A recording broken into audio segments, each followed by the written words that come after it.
right, well, good evening and welcome to the April 11th Planning Commission meeting. So first we're going to have roll call. Jackie, you wanna? Can you? Yes. Here.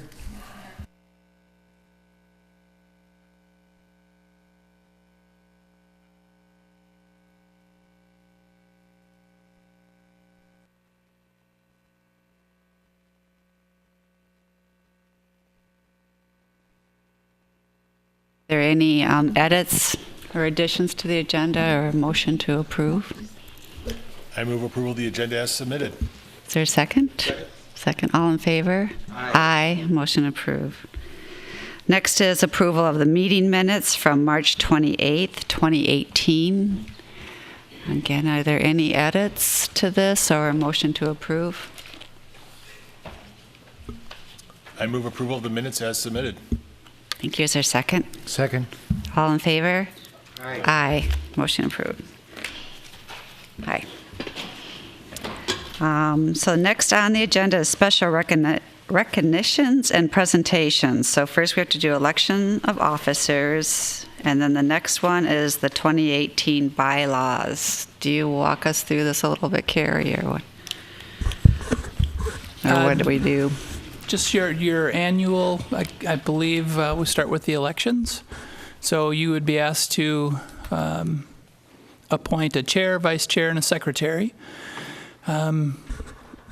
Joanne, as the chair, I believe you still have a couple more terms available, so you are eligible to continue on as the chair. So we typically just look for nominations and have the vote.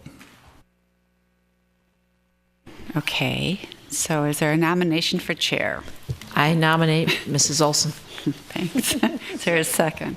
This is really embarrassing. Second. All in favor? Aye. Is there a nomination for vice chair, which is currently Commissioner Nemiroff? I nominate Commissioner Nemiroff.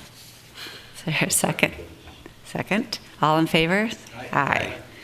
And then for secretary, we currently have Commissioner Thorson signing all those important papers. Two things.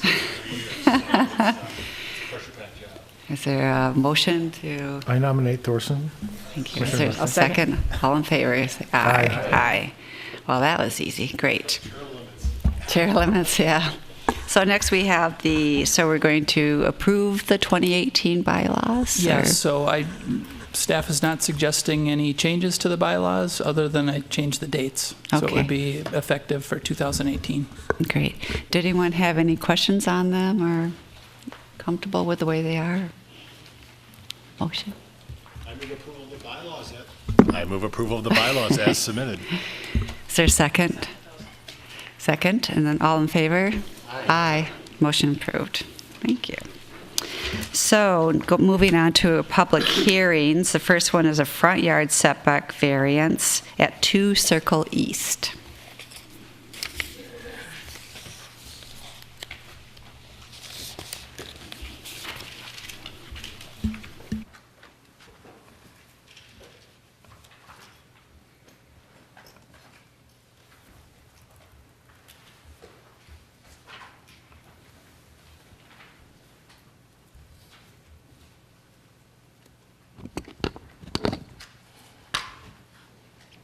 Madam Chair, members of the Planning Commission, this is a front yard setback variance request for 2 Circle East.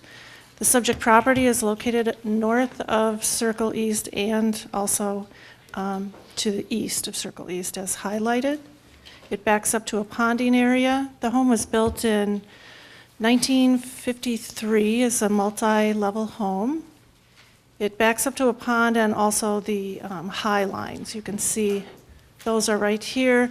The adjacent neighbor that actually addresses off of Division Street, because Circle East then turns into Division Street, is currently under construction. It doesn't look like this any longer.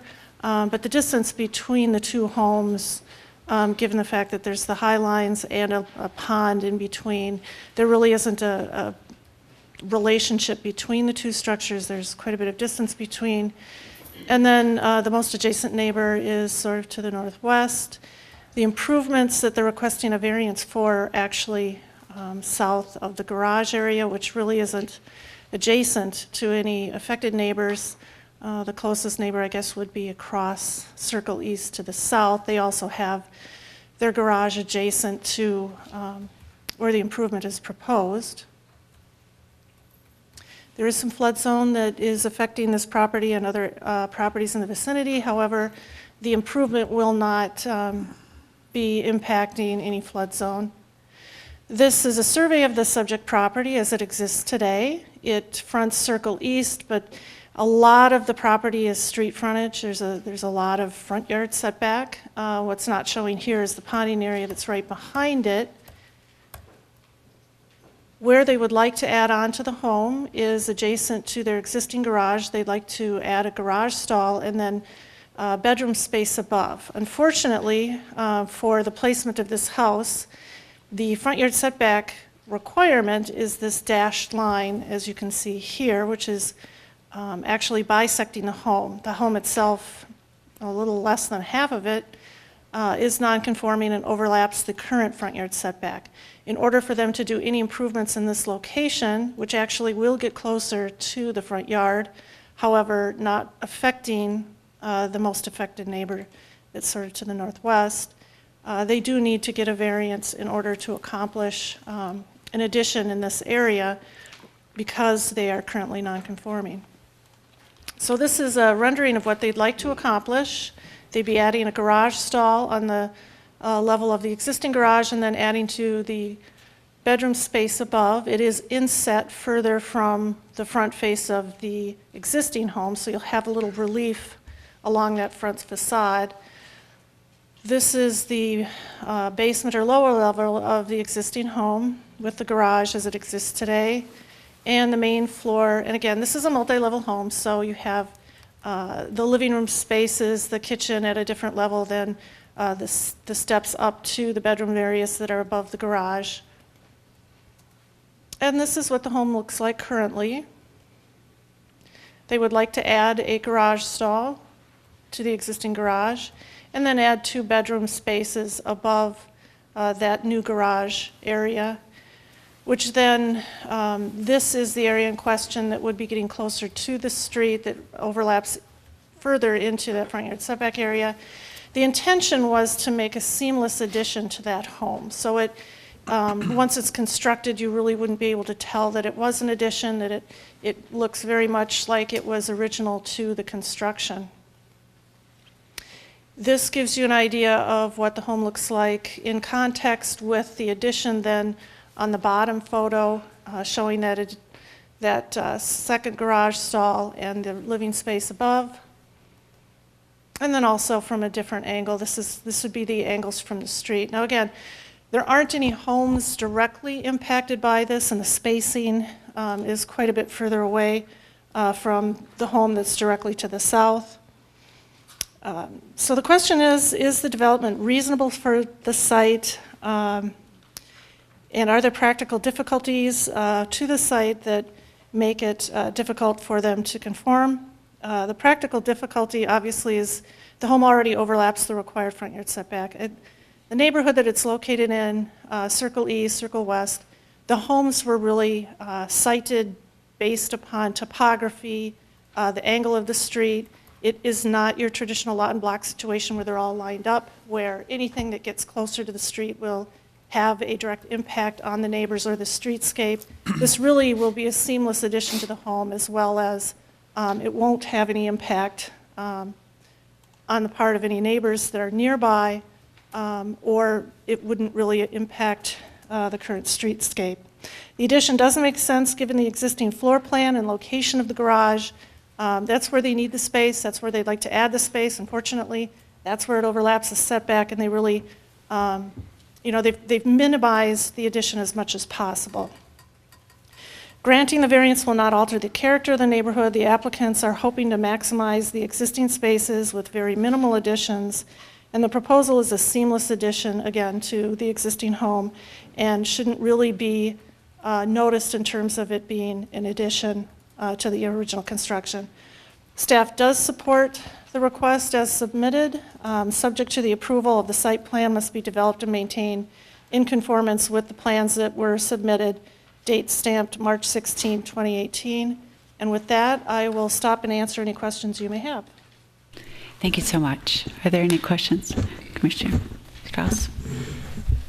Chris, it's the sheet, it was one of the first ones you showed, S1, it's a plan view. And it showed the line that determined the setback. Oh, the survey? Yeah. Let me get that. This one? Yes. Yeah. So how was that line originally set? The front yard setback is established by averaging the homes on either side or averaging them along that side of the block between intersections. Unfortunately, for this particular property, it is the closest on the block. So all the other homes, if you've noticed, if you drove down Circle East, they're much further back. The house that's under construction that's on Division Street, also further back, because they actually had to match the house that's even east of them. So, and this house was built in '53. A lot of the other homes were built later on. So they had the opportunity to back their homes up if they wanted to. It's just Edina has a rather unique front yard setback requirement, especially given the unique neighborhoods and the fact that you have to match what's already out there. So that house to the north could well have been built after, Yes. but that's set, and because, okay. And so it's really between that house to the north and the other one that you pointed out easterly that are the two. Correct. Yeah. They did look at the rest of them on the block, but it didn't Yeah, help the situation. It doesn't really, okay, thank you. Thank you. Any other? Commissioner Nemiroff? Thanks. Chris, just, and you may have said this, and I'm just confirming it. Is it the case that the current house has a 53-foot setback, and that this matter tonight is to reduce that setback by 8 feet to 45 feet? Correct. Okay, thank you, They're getting Chris. closer than where they're at right now. I'm sorry? They're getting closer to the front yard setback than they are right now. Thank you, Chris. Thank you. Is the applicant here? Would they like to speak? You don't have to, but you're welcome to. I'm Andy Campbell. I'm the architect on the project. Obviously, I think we believe it's a pretty reasonable use for this neighborhood, and we designed it to keep in context of the neighborhood and of the home itself, so it does look like a seamless addition. I would add one more note that as Circle East turns into Circle West, the front yard setback varies quite a bit, and there are a number of properties, probably just 6 to 10 homes away, that are much closer than the 45 feet that we're proposing, probably as close as 20 feet or so from the property line, including some that have done third stall garage additions. So we feel that, again, the setback varies quite a bit in that immediate neighborhood, and that we are keeping in general harmony with that neighborhood. Thank you. Are there any questions for the applicant? No? No. Thank you. Thanks. All right, so it's also a public hearing. Is there anyone from the public who'd like to speak? Yeah, sure. Please, state your name and address. Hi, I'm Dave Sieben at One Spur Road. We live adjacent to the property, and so we look at it, and we've seen the plans, and we're fully in support of it, and we hope you all will agree to this. Thank you very much. Thank you. Is there anyone else from the public? No, seeing none, is there a motion to close the public hearing? I move to close the public hearing. Is there a second? Second. All in favor? Aye. So bring it back up to the Planning Commission. Are there any other comments? Or Commissioner Bennett? I just have one comment. I'm in support of this fully, but I was just reading through the engineering report, and maybe it's just something to bring up to us to consider going forward. But the only thing with this project, it provides a net gain of impervious cover of 125 square feet, and it looks like the threshold for providing any mitigation strategies at 600 square feet, which, I mean, it's a good amount, but just as we're going forward, if, as things are changing around flood zones like this is, maybe we just work with engineering to just consider, that number coming down just to show good faith and providing sustainable practices. Comment. Commissioner Thorson. I mean, I support this project as well, and I think it's an interesting example of it enhancing the neighborhood. It preserves the neighborhood, because I think the next step, if you don't allow this sort of addition, you're going to wind up doing a complete tear down, pushing the house back in the corner, and then in essence, you're losing the actual character of that neighborhood. So I think that's consistent with preserving the neighborhood.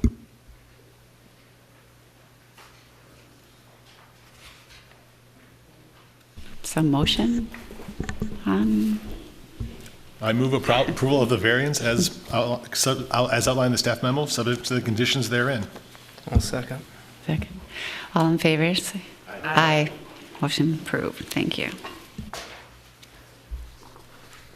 All right, so we also had a variance request that's been for 6612 Cornelia Drive that's been tabled to April 25th. So if anyone is here for that, come back April 25th.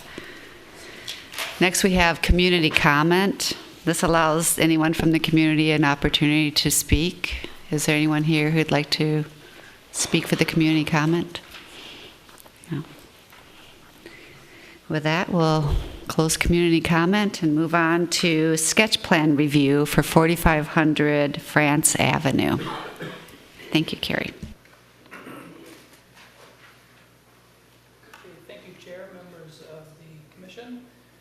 Before you, as mentioned, is a sketch plan review where the Planning Commission is asked to provide non-binding comments on a potential future redevelopment application. Some of the questions and discussion that the Planning Commission can focus on here is this plan consistent with the height density of the comprehensive plan or the small area plan? Are the land uses consistent with the small area plan, the comprehensive plan? Comments on some of the open space, the public realm.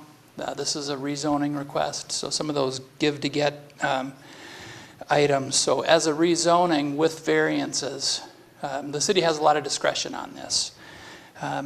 Items where we tend to get into a lot in the past, and the city council I think is guilty of this as well, focusing on things that aren't necessarily in the purview of making a recommendation, such as a project being owner-occupied versus rental.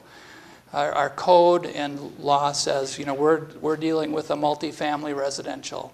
So we can't make a decision on we're going to deny this if it's owner-occupied or if it's rental. It's multifamily development.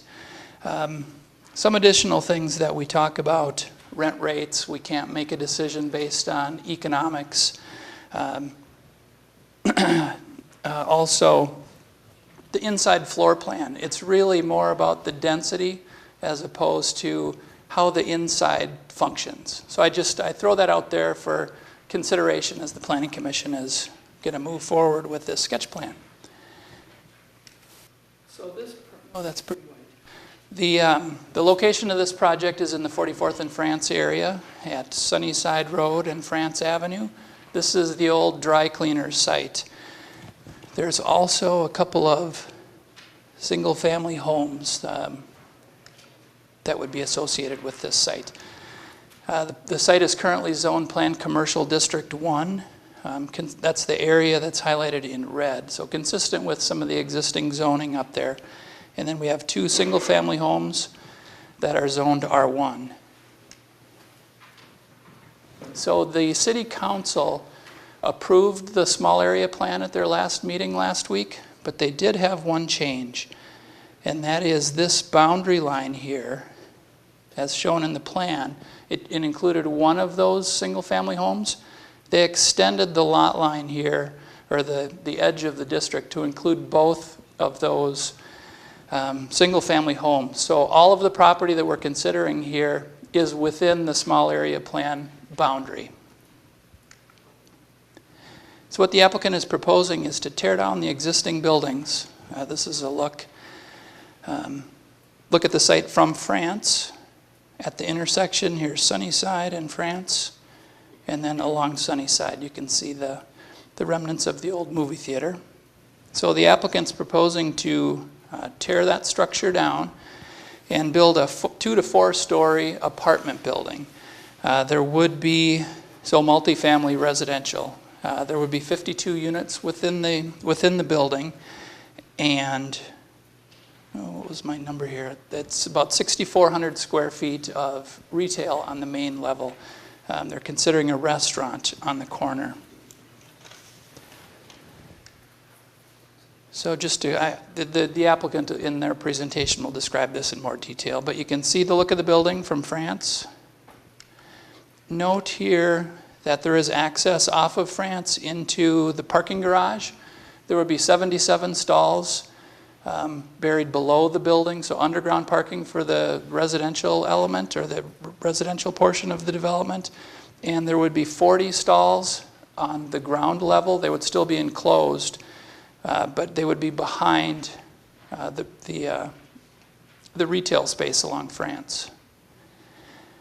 The applicant is proposing there's that free right from Sunnyside onto France. The applicant would like to fill that in. We talked about that as part of the small area plan. We have to work through with the county to make sure that the turning radiuses are acceptable, so we'll have to work through that. So here's a look at the building. You can see the 4-story portion.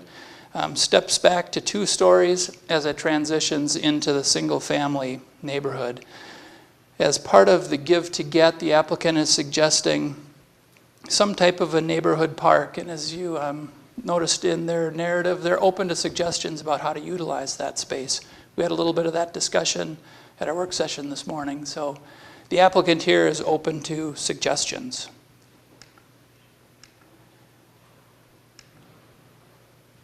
So again, you can see that, that green space element here.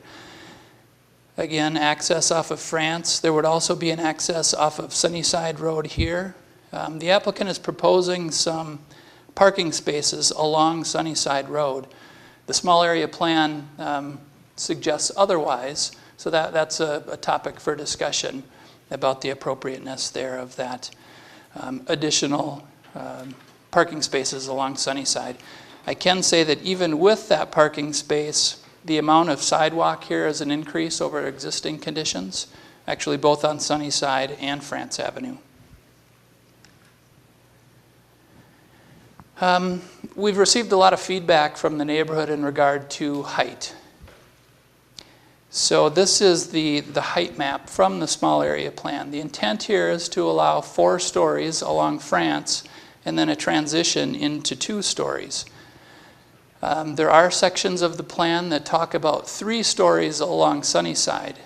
So you note here on our map that 3 stories is contemplated along the north side. There's going to be, if we're going to allow 4 stories along France, a portion of that building is going to be 4 stories on Sunnyside as well. So with this, you can see there are 2 separate lots here, both with the 4s on it. But there's some concern in the neighborhood about allowing 4 stories on Sunnyside. Again, here the zoning is 2 stories and 24 feet. So there's still a variance that's requested here as part of a rezoning. So the city, again, has a lot of discretion in regard to the height. But it doesn't exceed that 4-story maximum that's suggested. So what's required here is a rezoning from R1 to PCD, or R1 and PCD1 to planned unit development. So some of the flexibility that they would be requesting here as part of the PUD are in terms of the setback, the height, and the floor area ratio. So while the lot line, the setback from the lot lines are very tight, 6 feet and 5 feet, most importantly is the setback from the street. So it would be 15 feet along France and 16 feet along Sunnyside. And again, the height to allow up to 4 stories and 50 feet. And the floor area ratio also slightly exceeds the code requirement. So just to show a couple of pictures to demonstrate how we're actually getting more sidewalk than existing. Along Sunnyside, the sidewalk is 10 feet. What's proposed here is 16 feet, so it's an increase of 6 feet over existing conditions.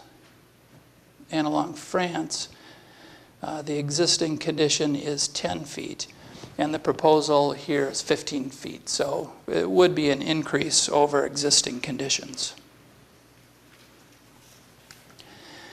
Part of the project here, the applicant is proposing that 10% of the area within the development would be provided for affordable housing. So that would be consistent with the affordable housing policy. What that means is that 10% would be available only to households that are within 50% of the median income of the Twin City area. So that would be the income restrictions within that 10% area.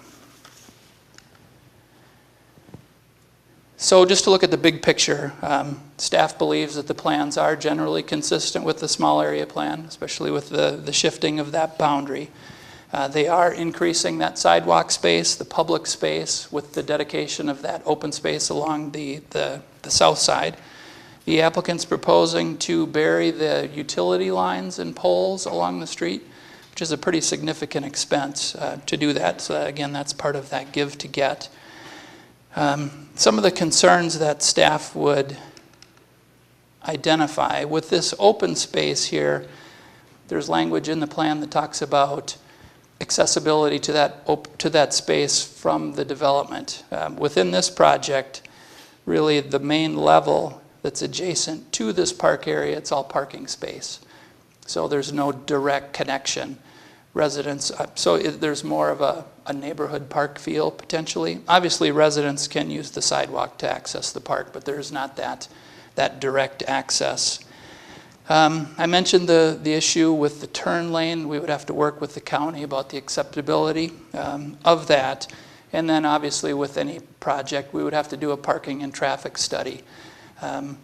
We would have the consultant look at, the plan talks about minimizing cut-through traffic into the Morningside neighborhood. So that's one of the issues that would be considered in that traffic study. So with that, I will stop there, answer any questions that you might have, and the applicant is here to make a little more detailed presentation as well. Great, thank you, Carrie. Are there questions for Carrie? Commissioner Thorson.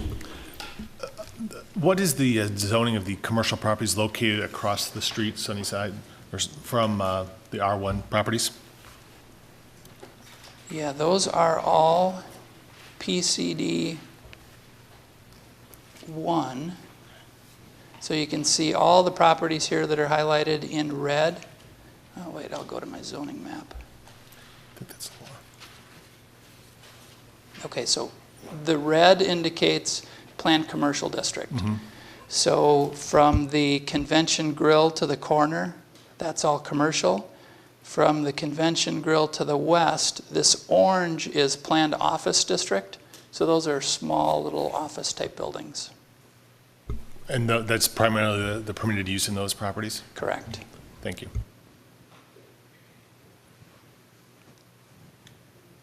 Got a couple. So has the county been involved at all with that, removing that turn lane, and do we have any feel for what their position might be? Yeah, so we've sent the plans to them. Some of the initial feedback is they're indicating they're not favorable to eliminating that free right. Okay. So we've got a ways to go, but Okay. we'll continue those talks. And so that little plaza area that they're proposing, is that part of their give to get? It is. So this is the area that we're talking about. So if we're unable to have that free right, a lot of this space would be eliminated. You know, you might be able to still get some tables out along the front, but it would be much more limited to what you're seeing here on the screen. Okay. And then just a quick question. One of your highlights and issues that you mentioned, you say the height matches adjacent single-family home height maximum. Can you explain that a little bit further? Yeah, so this graphic shows it pretty well. So for a single-family home, the maximum height that's allowed under zoning is 30 feet. So this depicts that 30-foot height requirement in the R1 district. That would be this way. The building itself here would match that 30-foot height limitation. So it would be it's essentially 2.5 stories on this side here. Some of the parking, you can see the grade increases as it moves to the west. So some of that parking is kind of a half story. Okay. And then, you know how you had the graphic, they had the 4 and the 2 and 3, is there 4 stories matching that in the small area plan? Yeah, so the 4 stories extend somewhere into this area here. It doesn't go beyond the boundary of the existing dry cleaner site. So here's that boundary line. Right. Okay.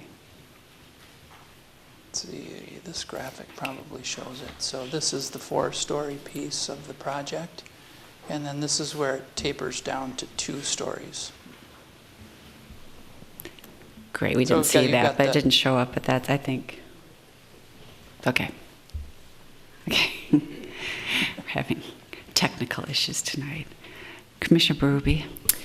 So a question that I'll ask it maybe as a more general question, because I don't know if it's come up in this particular situation, but there's a lot of concern and questions around TIF, tax increment financing. Can you address when you use that, and if this would be a situation where you would think it would be used? Yeah, there's a possibility here. The applicant will be asking the council for TIF. There's a gap in their pro forma here. Part of it is, has to do with the affordable housing piece. So that would be a decision for the city council to make whether TIF is appropriate to use here. Mm-hmm. Can we go back to that site plan you were just looking at? This one? It's not up on my screen yet. So not the, oh, is it? Can you go to the? Yes. The turn-in off Sunnyside to that underground parking is in the middle of that parking stream that they've set aside on Sunnyside. Correct. So a whole bunch of at least 24 feet plus a couple of feet on each side, 35 feet of those parking places can't be parking places because they're driveway. Correct. Yes, that's a good point. So does that really serve much? Yeah, maybe you could get, I don't know the dimensions here, maybe 1, 2 cars. Maybe the applicant can address that. Yep. Following up on that, you said that parking on Sunnyside was counter to the small area plan. What specifically was in the small area plan? Do you remember? Or can you recall? I believe they talked about the elimination of not allowing on-street parking along Sunnyside. Okay. Great. Any other questions for Carrie before we bring the applicant up? Oh, Commissioner Bennett. I know this thing was just approved, the small area plan itself, but could you comment on any progress, if any, the city's made on making any of the implementation steps regarding district parking or some of the traffic calming measures or solutions, both short-term, Yeah. long-term? We have not. It's like, just last week. Yeah. But we're seeing this too, so Yeah. right Yep. away. So, I mean, there's proactive things we could Yeah, have been doing that's, too. to start to implement things like that, we would have to, get in front of the city council, address through the capital improvements program. So when we're starting the the CIP process here this fall, we would look at the implementation steps that are suggested here, and the council would have to prioritize all the other activities that are going on. Do we want to focus on this area? So we're probably a few years away from or at least 1 year away from starting to consider that. So, I guess, in a recent proposal that was approved, in the Grandview area, there's a much needed traffic improvement there, and the city's hoping to, kind of parlay that into the development. And it seems like if you look through the small area plan, there are also measures that are, suggested along Sunnyside and France and district parking in general that I don't know, to me would help, make this a much more fluid project in general, and just knowing that that's at least a year out for even discussion is, challenging for this development, but also for us as a community to see those changes, because if not now, like when are they going to happen? Right, so with this development, they've provided enough parking to support their development. It's not addressing the district-wide issue. With the Caribou Coffee, that traffic study, or the Grandview transportation study was a couple of years old. So engineering was able to start to program some of those things into the CIP. That's where we benefited on that one. Yeah, and I mean specifically in the plan, there's a lot of concern. Well, not concern, but a lot of implementation steps regarding Sunnyside as it approaches France. Specifically when the area perhaps develops behind for district parking, but like the elevated parking, more constricted roadway. And since this project abuts half of that solution, it would seem like we'd potentially lose out on even the possibility of doing that for a very long time then. And I don't know how that happened. I was just curious then.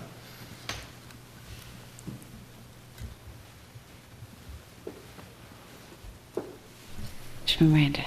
Yeah. Do you know, there's a lot of discussion about the height of each story, and where it's closest to the single-family homes, it's 30 feet.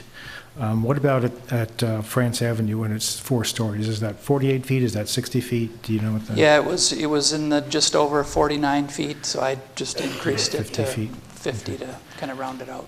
Okay. And do you know, was engineering consulted in terms of, I assume the street's going to be torn up if you're going to be burying power lines and whatnot. So in terms of sidewalk width or, potential bike lane or something, was engineering? Yeah, they've seen the plans. We haven't gone through our detailed review as of yet, but they're aware of the plans and haven't provided that detail quite yet.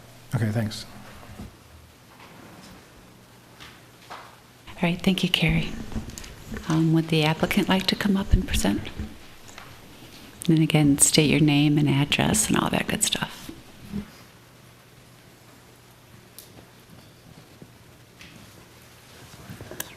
Thank you, Carrie. Good evening, Commissioners. My name is Ted Carlson with Orion Investments, and I live at 5516 Knoll Drive in Edina. So we're excited to be here tonight. And about a year ago, we put the property under contract and immediately developed what we thought would be good plans to redevelop the prime corner on the north entrance into Edina. And we originally submitted for a sketch plan in July of 2017. Of course, at that time, the small area plan was up for renewal or redevelopment of the small area plan, you may say.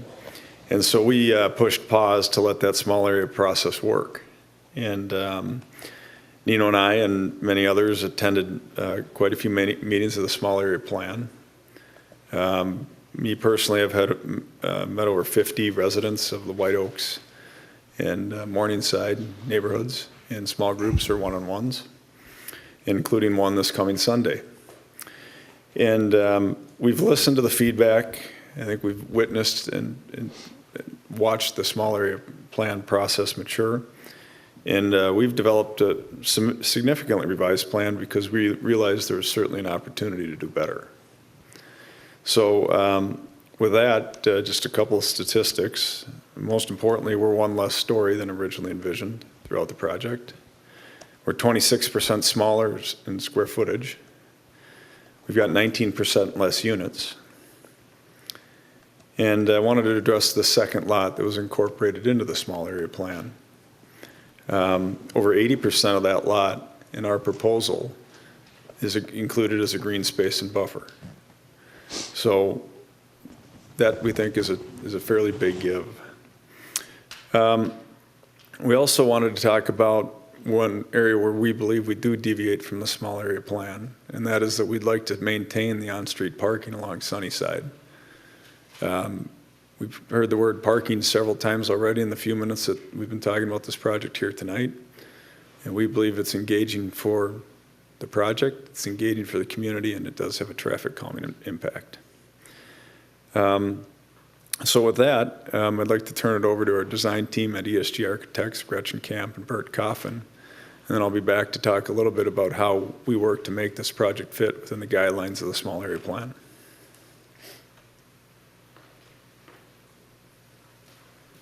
Good evening. Good evening. Okay. Good evening, Commissioners. I'm Gretchen Camp from ESG 500 South Washington Avenue. I'm Bert Coffin with ESG Architects, same address. I just want to walk through the plans for you. There was a number of questions that we can address. Again, our site sits kitty corner or across the street from the Super America, kind of surrounded by a number of retail buildings. There's a condo building here, and then the single-family homes start here on Sunnyside. And then, as was pointed out, there's some office-type dental and office-type uses across Sunnyside from the project. I'm going to use this plan to go through the site plan because it's then you can see the kind of inner workings of the building. So again, France Avenue on the east, Sunnyside on the north and west. As Carrie pointed out, we think it's really important. We're going to work really hard with the county to make this happen. I think it could be a really nice space. We'll go through some images of that. A plaza area, outdoor seating for an adjacent restaurant. As we have some existing photos we'll show you, currently there's a lot of power poles in that triangle. It's not a very welcoming corner condition for the neighborhood, and so we're really excited about what could happen there, and like I said, we'll continue to work with staff and the county on that.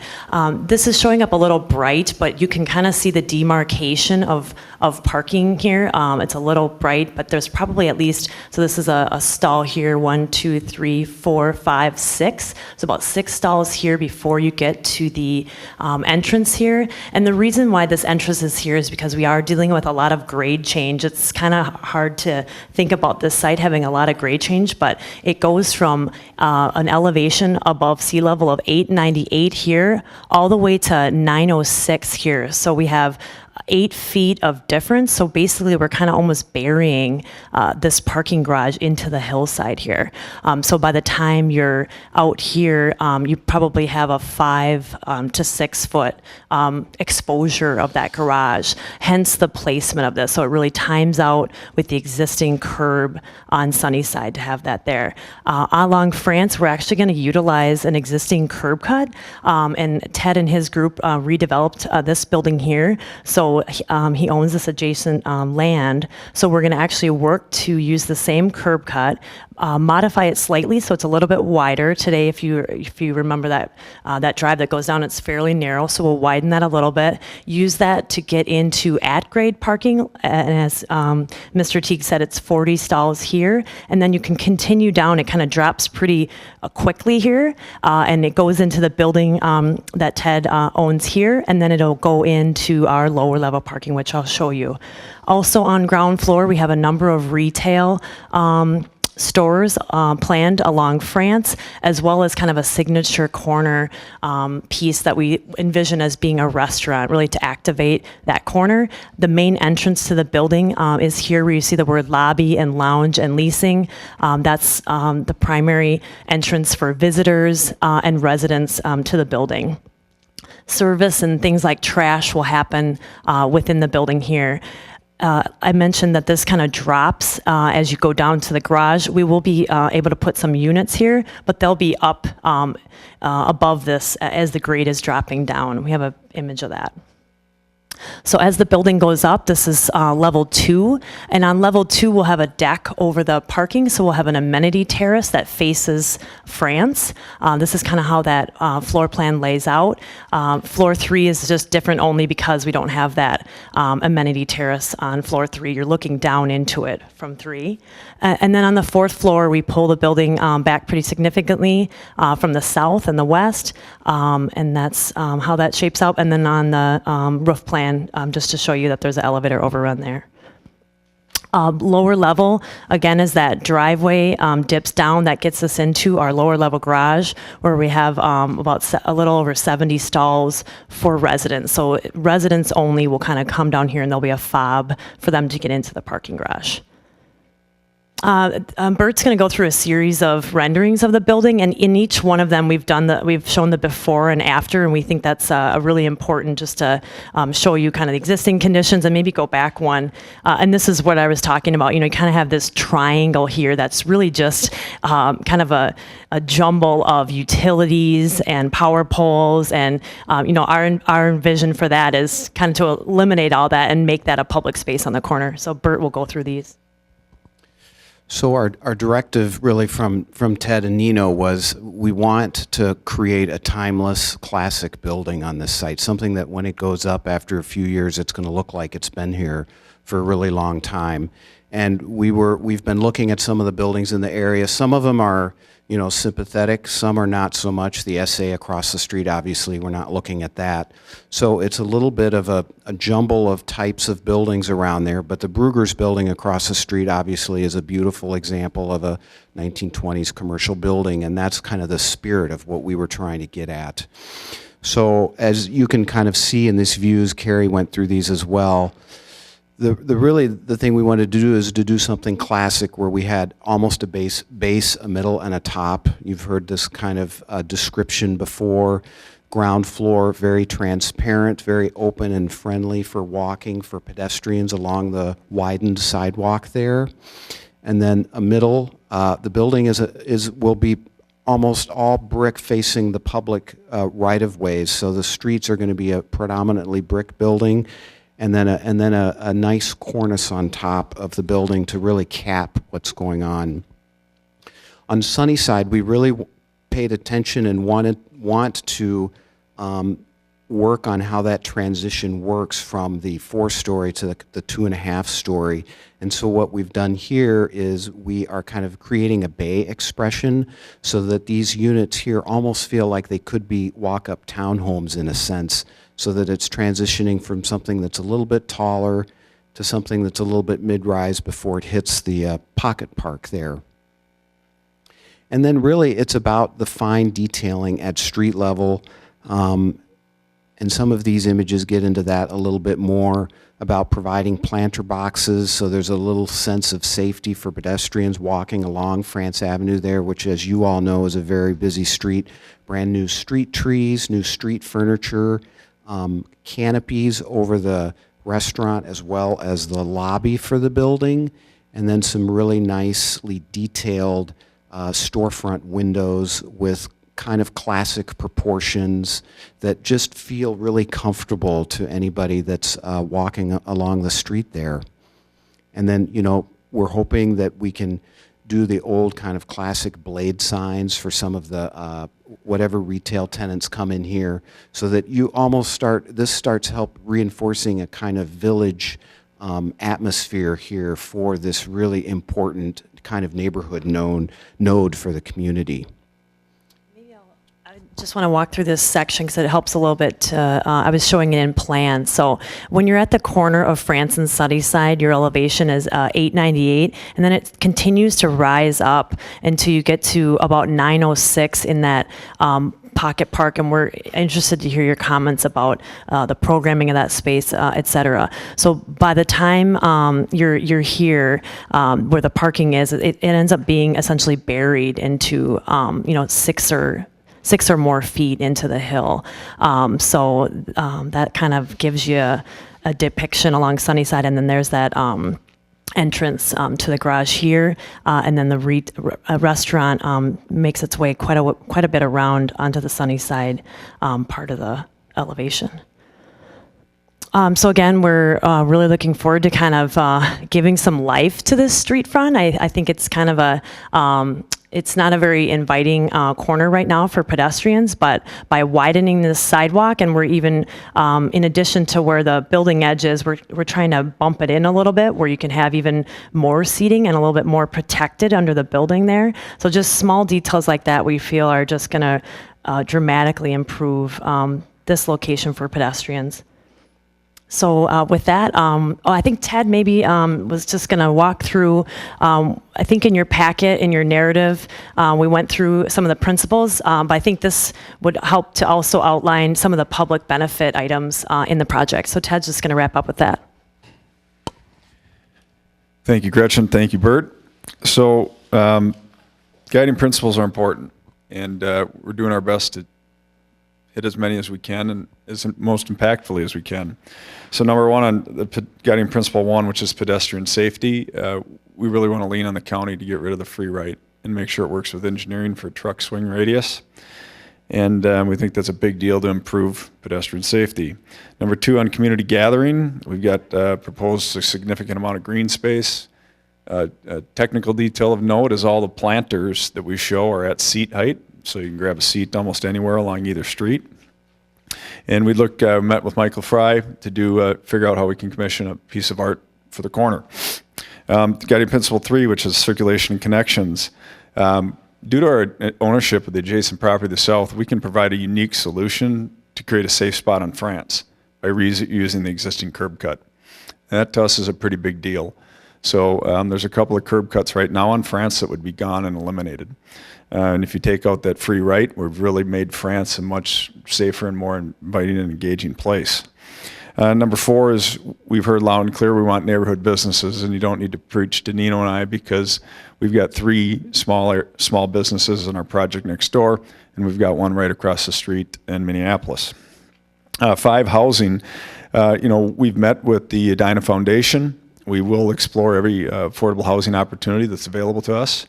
But more importantly is Nino and I have a personal tug to disabled people. And Nino is very involved with Hammer, and I'm very involved with LifeWorks.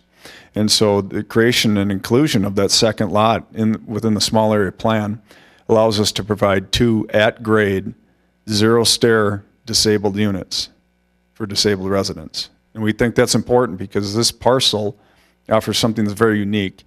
You've got all kinds of service and convenience retail nearby. You've got a grocery store and the co-op across the street, restaurants. We think it's a pretty unique thing to be able to offer two units that are at grade with 0 stairs. Guiding principle 6 speaks to height and size. And that continues to be a point of focus within the community. And we're doing our best to listen and at the same time balance Edina property values and just requirements to get projects done in today's day and age that deals with reasonable development parameters. So we feel that we've come up with a great compromise with 4 stories along France and utilizing the topography to taper that western boundary to 2.5 stories. Our density's less than comparable projects that have been approved in the area, up and down France. We talked about parking briefly, so I'll skip that. Guiding principle 8 is streets and sidewalks. Our sidewalks are reflective of the small area plan and exceed the small area plan. And the only exception to that would be the on-street parking, which we'll look to you for guidance on. Guiding principle 9, sustainability and resiliency. I mean, if you looked up if you flipped open your dictionary and looked to the word blight or environmental contamination, you might see this building there. So we've got, we will be in full compliance with the MPCA. Nino, I think we've drilled over 40 holes on the site with environmental consultants. Full phase 2 reports are complete, so we completely understand what is there, and the contamination that is there will be mitigated at or in excess of MPCA standards. Last, the visual quality and aesthetics was important because, our first idea, we missed the mark, period, and that's on us. And so we're trying to get it right, and we will get it right. And what Gretchen and Bert alluded to is this is going to be a timeless building that is reflective of what I called 1920s or 30s area brick type construction. And our influence, or my influence, or our influence that we put together was a brick building that was recently constructed in Boston. So we're excited to take your feedback tonight. Thank you for listening. And our team is available for any questions you might have, and we hope to have plenty of dialogue and interaction with you. Thank you. Thank you so much. Do we have questions for the applicant?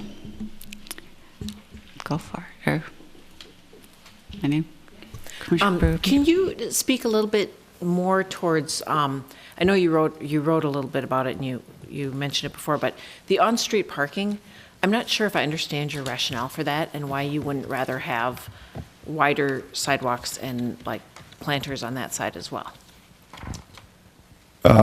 It's my personal preference, to be completely candid with you, and I think it's what we see throughout the city, maybe not Edina, but Minneapolis greater as a whole, is that on-street parking is a way to provide engagement. It's a way to calm traffic, and it's a way to just create, vibrancy. And our sidewalks are very, very large, and our curb is, I think, where the existing curb is today with the on-street parking. So we're pulling back even more to improve the infrastructure along Sunnyside.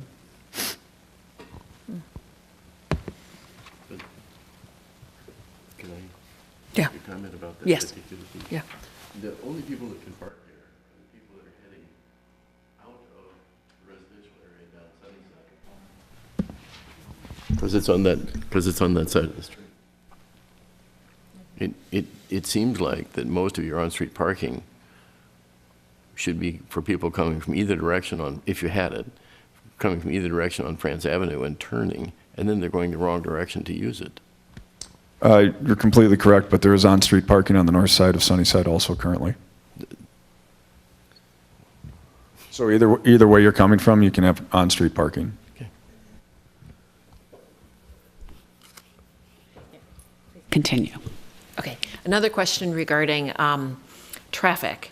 So as they're exiting north and they hit Sunnyside, they're exiting from the parking ramp. There's a lot of concern in the neighborhood about traffic. What's your thought on steering traffic so it goes right versus left? It's certainly not a concern of ours, and it's some of the ideas that we've had in our input with area residents is keep the traffic off Sunnyside. Yeah. And so that's work in conjunction with Chad Milner and engineering staff and Gary Teague and his staff, is to create some sort of median or some sort of physical impediment to turning left out of the project and heading west on Sunnyside. We're all for it. We want to direct the traffic in and off of France. Mm-hmm. Period. So you'd envision something that would keep people from turning left?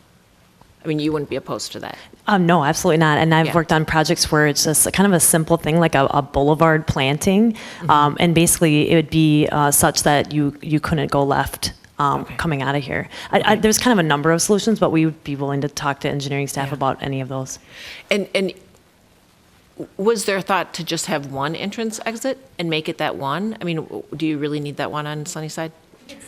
Yeah, we studied it, and I think it's important for us is to make sure that we've got, ample circulation for traffic in and out. We're not creating any overdue burdens on one access point in and off of France that's left in and left out with no singularized turn. Okay. So one of my other issues, I guess, is because you have the parking ramp there, understandably, you don't have windows or engagement. You don't have anything going on there. It's a brick wall,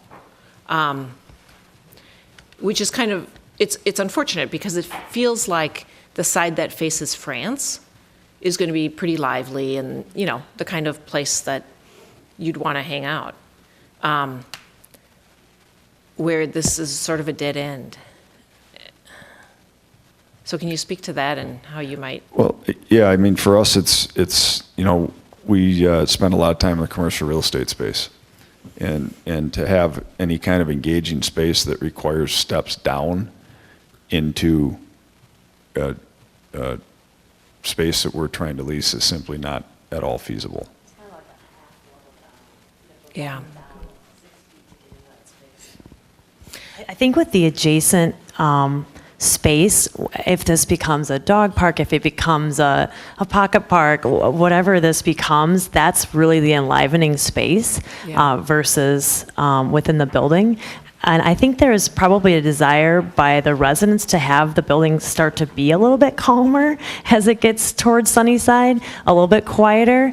So we didn't really see it as a bad thing that there wasn't a really active use here as you start to want it to be more residential and more quiet as you go down Sunnyside. So we didn't really see it as a terrible thing that there wasn't a retail space here. And we really think the active really opportunity is this outdoor space, and we're just completely open to what that becomes. And I don't, maybe if there were something, where you see those 3 brick, kind of squares, rectangles, like if they were, maybe if they were, Grills in there, or, like there was I can't think of the word. Yeah.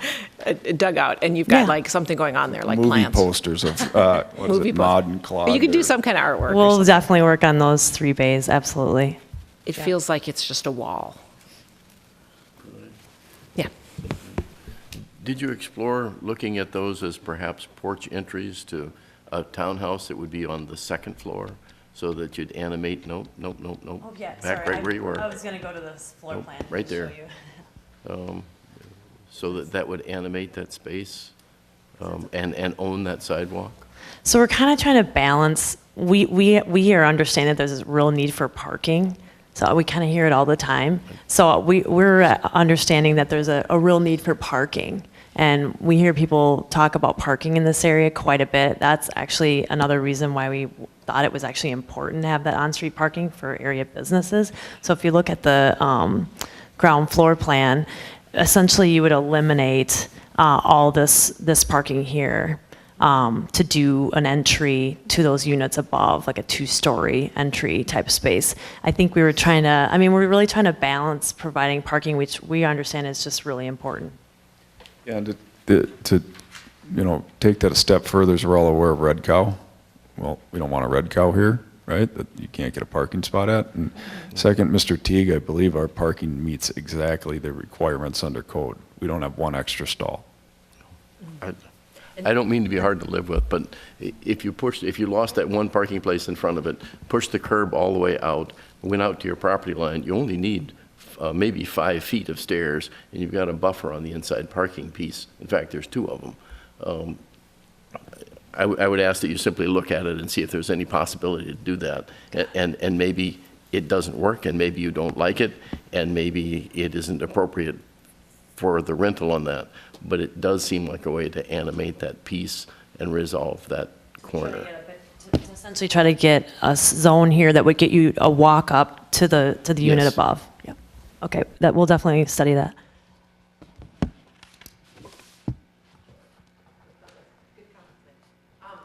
So that related to the parking, that parking here is not for residential, what we're looking at. This is for retail. For the retail, exactly. So how many seats is the restaurant? I mean, how do you come up with those numbers? We haven't designed it, but Gretchen, I think the breakdown of roughly of front of house to back of house is like 55-45 or 60-40, correct? Correct. So 60% of 3,700 is 2,400. We Putting did- you on the spot. Yeah, But that's how you came up with the parking spaces? yes. It's Yeah. a 6.25 per 1,000 square feet of retail parking ratio. Okay. So there's a formula. Yeah. Okay.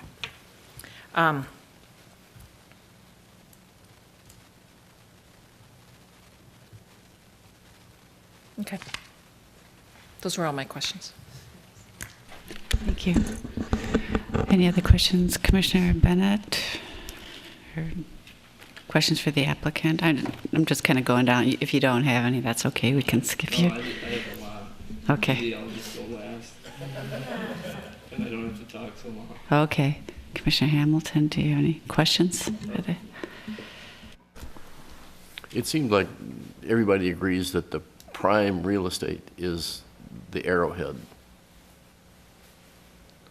That's the focal point, it's the art, it's everything. And then when we look at the site plan, we look at that pocket park, I noticed in your writing what you're saying, we don't know quite how you give us some direction on how you want us to use it. Yeah, we're talking about the pocket park on Sunnyside, not Yes, this, yeah. the pocket park. Right. So the question exists for me that the pocket park genuflects to that single-family house, and I acknowledge that that's important.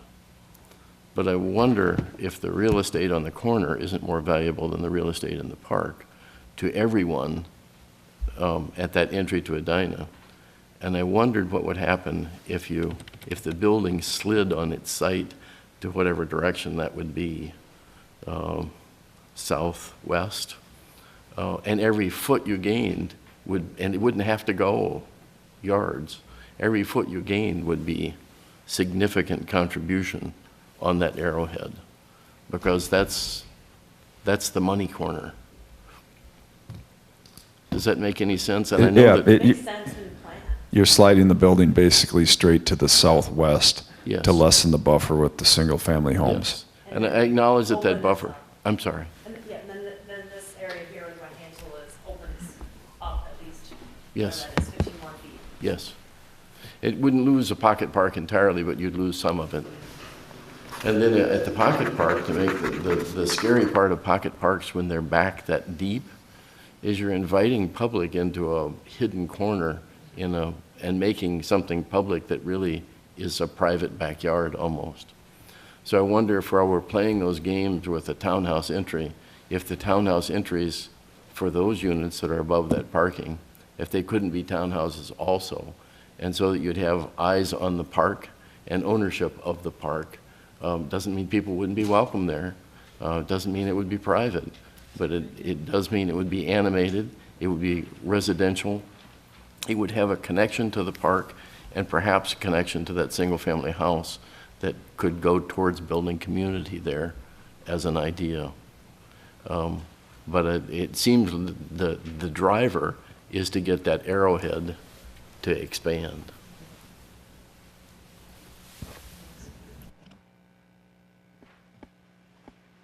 Commissioner Namaroff. I have a couple of questions or comments. First of all, on the pocket park, not riffing on or off John's comments. I was I think this is a coming trend, and I'm not an expert, but these private parks where people can use them. I saw one in another city last week in a neighborhood that I didn't care for. I mean, it was a very urban neighborhood, and it's a nice urban neighborhood. But the park looked very attractive, and it looked like the kind of place where people could take like a takeout meal or have a cup of coffee from someplace and go and sit.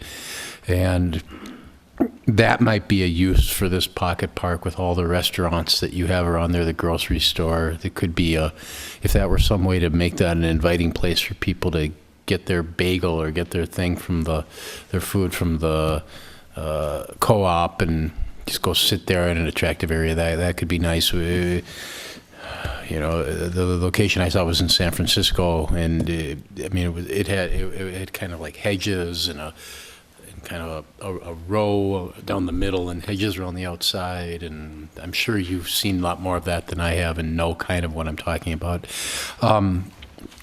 So that's one idea.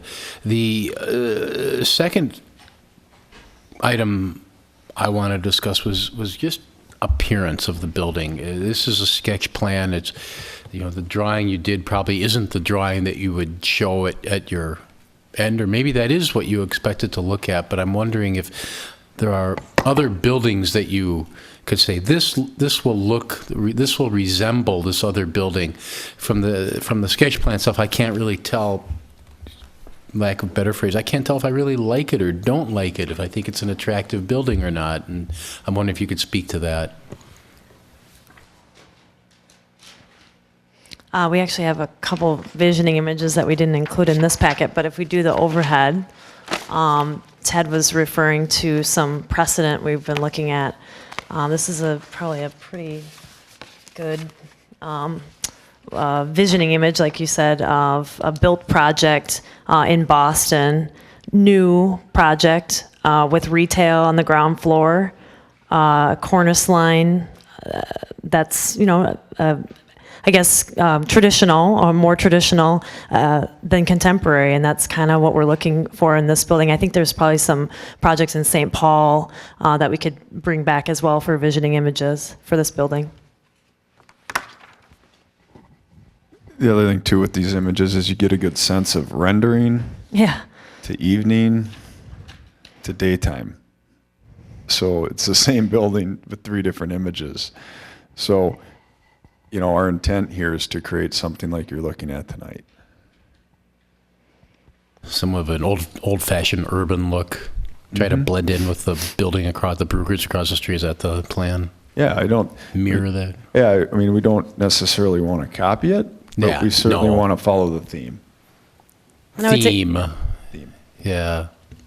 Okay, thank you very much. Thanks. Yeah, I think that ESG typically tends to do very contemporary buildings, as you probably know, and we did start off with that last summer, and it wasn't well received by the community. And so this is a redesign of that, because I think a lot of the feedback Ted received from the many meetings was this design that you've presented to us is too contemporary, and please go back to the drawing board and do something that looks like it's been here and looks like it fits. And so we're trying to be, I guess, respectful of that feedback and also the context. So, Yeah, I am not the biggest expert in the city on what a building should look like. I do know that I hate to give this kind of very bland feedback, but we want the buildings to look nice, and we want to challenge people to make them look nicer and nicer. Yeah. And I'm sure you want to build that same way. Absolutely. Thank you.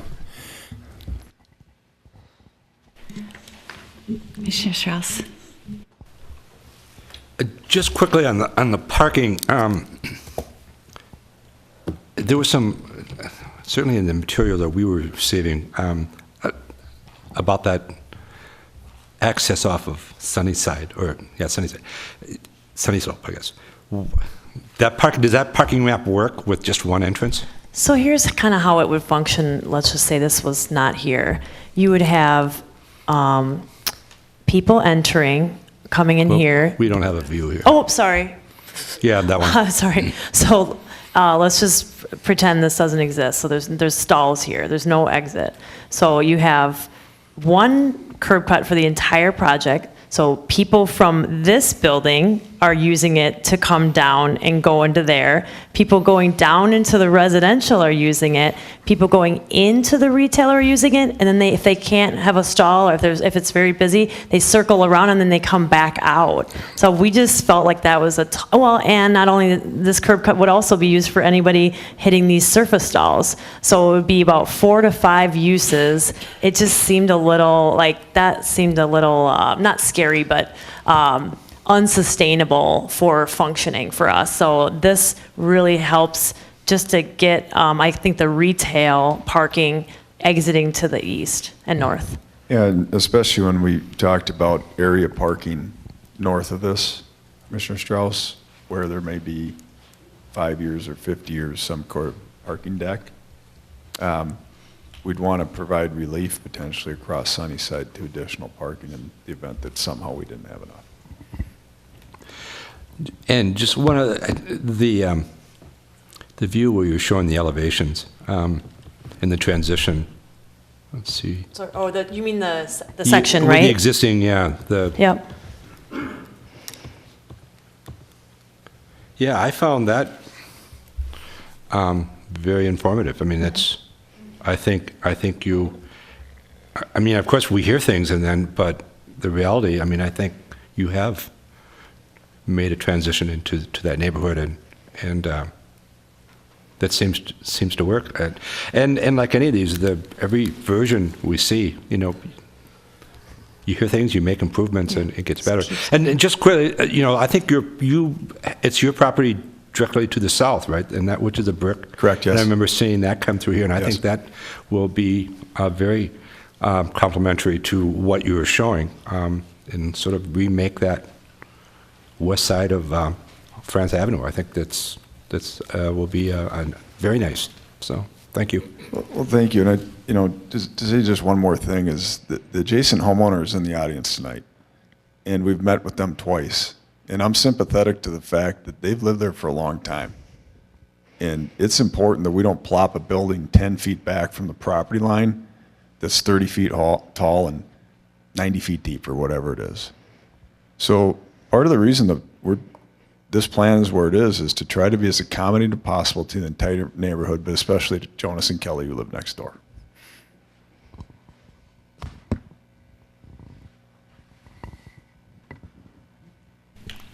Anyone down here? Comments? Go for it. Okay. So let me start off by saying I think it's a huge improvement compared to what you had the first time. The neighborhood pretty much was unanimous that in terms of scale and in terms of, contemporary look, it really just didn't fit into the neighborhood at all. And I think, the scaling it back and the brick facade certainly makes a huge difference. I think it's a much more attractive building. The only thing I would say to that, and again, this isn't our purview or whatever, but you have this knack for getting really good lots, on corners. And, so I understand that you don't want to spend a lot of money on the side of the building to make it, fancy or whatever, but that corner piece, that everyone's going to see that as they drive by. And you would think, and again, this is a sketch plan, but maybe there'd be something there that would, echo maybe the white brick or something that's across the street, or have a stone base or something to kind of, just that corner at least, kind of spiff it up a little bit, But then if we could go to that overhead view of the first floor plan of the parking stuff. Okay, so in terms of, activating the street, I like John's idea of, the two-story walk-up. But if you couldn't do that, you're saying there's like a 5-foot walk down into the thing. But, your rationale for having the garage come out there is that it's at street level.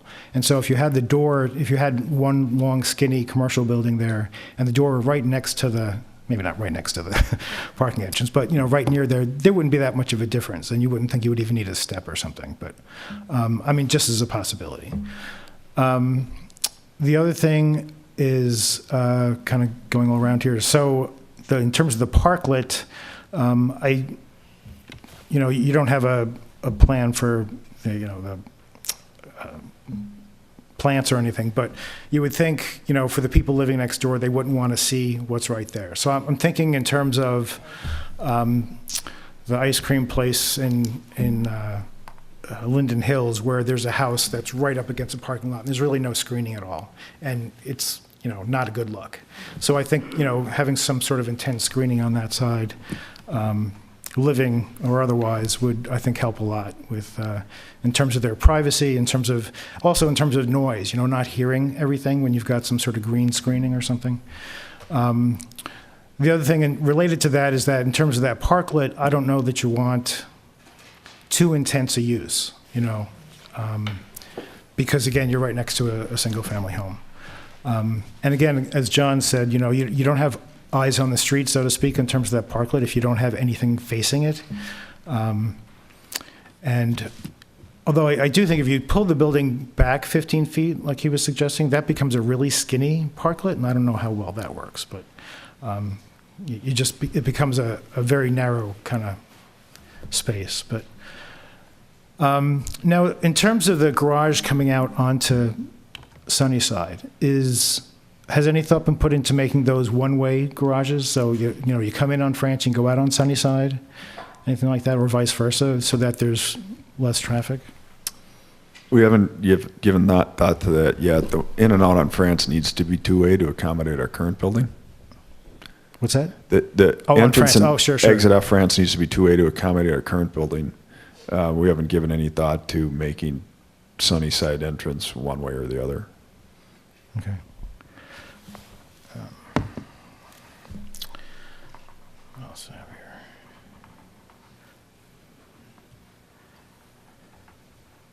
So in terms of the bike room were there any details on what that might be, or how it would store bicycles? Or, I mean, I presume that's for people who live there? Yes, sometimes we've done like a bike lounge or just some kind of space where you can even tinker around a little bit, and then there's bike storage as well. So there can definitely be some visual into that space. It's not completely programmed, but anywhere from bikes being stored in here to having a little space to throw some air in your tires, things like that would probably be the program in that space. Okay, and then there's bicycle parking on the south corner there on France. In terms of the usage of the parklet space, I wonder if there might be, space for more bicycle parking in the parklet. Yeah, I think there's room for a fair amount more bike parking around the site, especially if we do kind of those Darrow circles where it's just a single and then has a circle. Mm-hmm. Those kind of work really well adjacent to trees and things like that. So I could see those happening here, and then as far down as we really would like them to go, but those are kind of the ones that are parallel to the curb, and your bike sits parallel to the curb. Okay.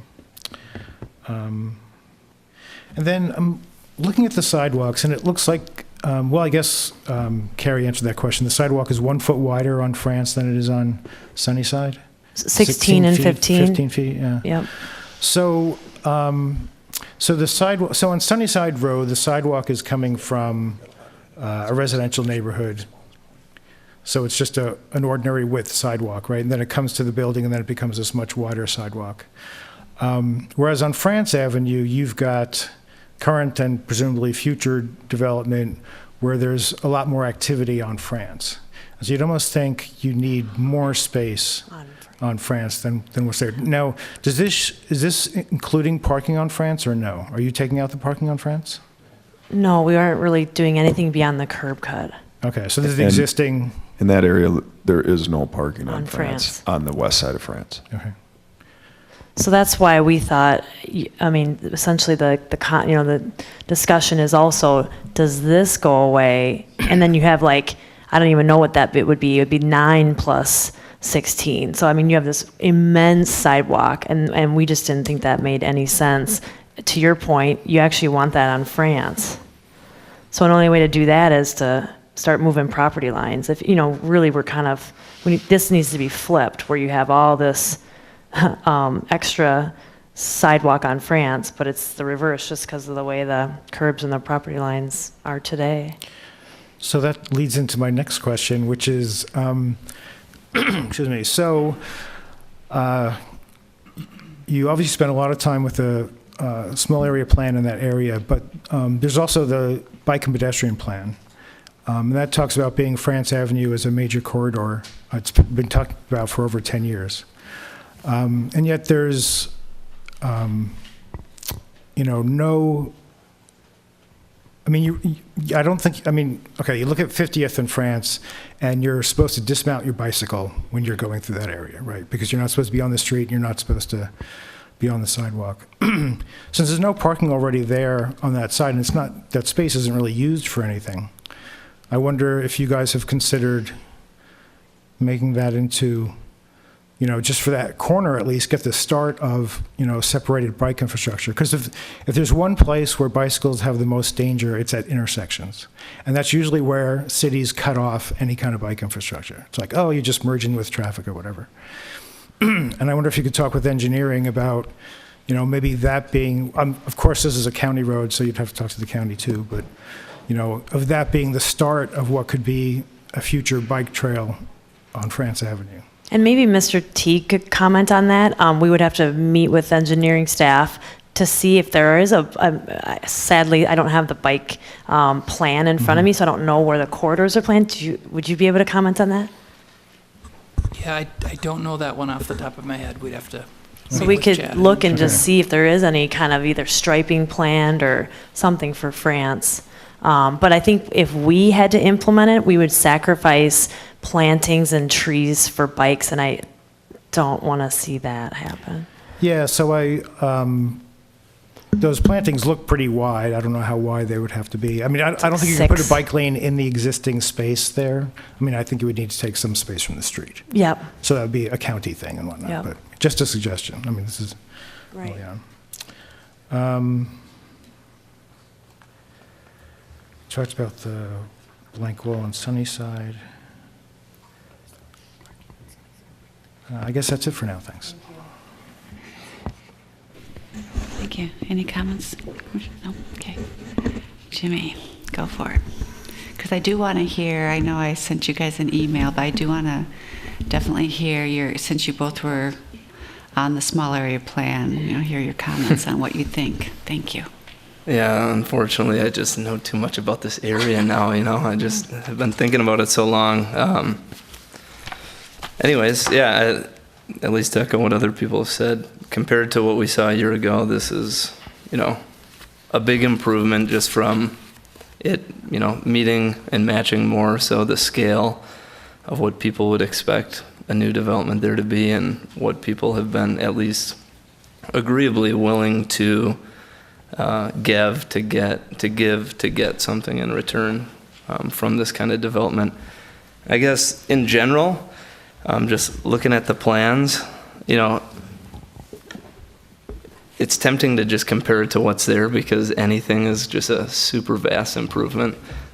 It is a blighted site. I mean, you walk by it, it looks like the set of a horror show inside.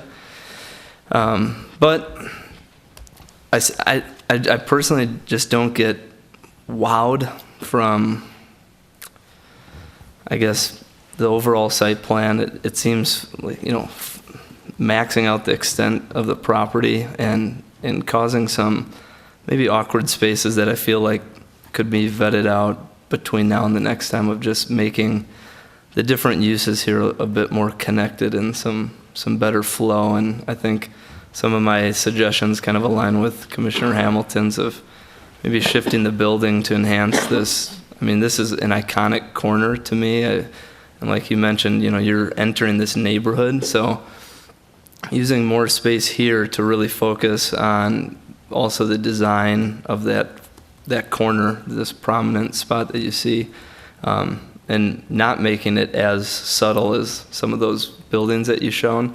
They're beautiful, but they're also subtle. And this is the first of its kind in that area where the buildings that you guys were comparing to, there's other tall buildings there and, you kind of want it to just blend in. But this corner could have the potential to just have some great prominence to enter this area that's being revitalized. So I'm just going to go through some of the positives, which people mostly mention, but I just wanted to reiterate them because they are important. I mean, much updated use, improved use, and if we were to keep things according to the building overlay height district, of two stories, it'd really limit what we would see here, and we've kind of explored that through the small area plan. And I think that we're getting something closer to what, we would want here. I guess just compared to a year ago, this is a very similar use and shape and setup to what we saw. And I think as a community, we've kind of unraveled what could be here. And through the modeling process, there were certain things included that seemed to be ignored in this property. Maybe they're just not feasible, but I'll get into those later. I really like the elimination of that right-hand turn. I mean, whatever we can do to make that doable, if it's bringing it in a few feet just to make it a better turning radius. I feel that keeping an island out there and a free right is not good for the community. That kind of stands against what we want to do to calm traffic there. I mean, when people have to slow down to turn right, it slows traffic down. So let's push hard on that. Really like the creative shared driveway entrance. And it's really fortunate you own that property there. And able to tuck down and get to the underground parking there and have the parking shared there, and just makes it better for everyone. The underground parking is huge. The improvement of sidewalks. I really like the planters and trees. the bike storage, the increase in green space, the electric charging, and I guess paying attention to having provisions for future hookups in case, that industry takes off is really good. So I guess I'm gonna just bring up some of the opportunities to maybe vet out before, the next time we see you guys. And this is based off of, personal experience throughout this plan, and surely a lot of the input that we've heard from neighbors regarding this specific proposal. But the building height, if you could speak as to your need or desire for keeping it 4 stories as long as you did along Sunnyside. There's just been a lot of concern about it. It doesn't look as bad here, but the fact that 2 single-story homes are removed, it's going quite a ways past what I think most people were comfortable with, and I guess what dictates what's on France and what's on Sunnyside. But this clearly spills onto Sunnyside at 4 stories, which is above what the guidelines of the small area plan were. If you could speak to why you guys brought it back so far. Well, respectfully, that the 4 stories does not transcend past the current Edina cleaner space. In fact, it's roughly 2/3 the length of the current Edina cleaners building. And the Edina cleaners 3 sites are designated as up to 4 stories. So we did look at that with a very keen eye.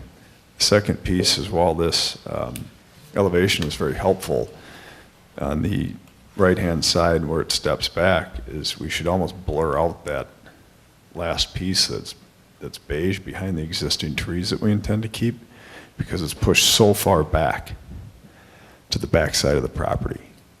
And so to speak to that is, with the existing topography and being very well aware of what the story limits were, is we made sure to stay well within those boundaries. And lastly is that, we were at 4 stories and possibly up to 60 feet, so we're well within that along France Avenue. Yeah, sure. I was just going to add, I think with the small area plan, one of the things that happened is we started to talk about 4 stories possibly on France, and then much less on Sunnyside.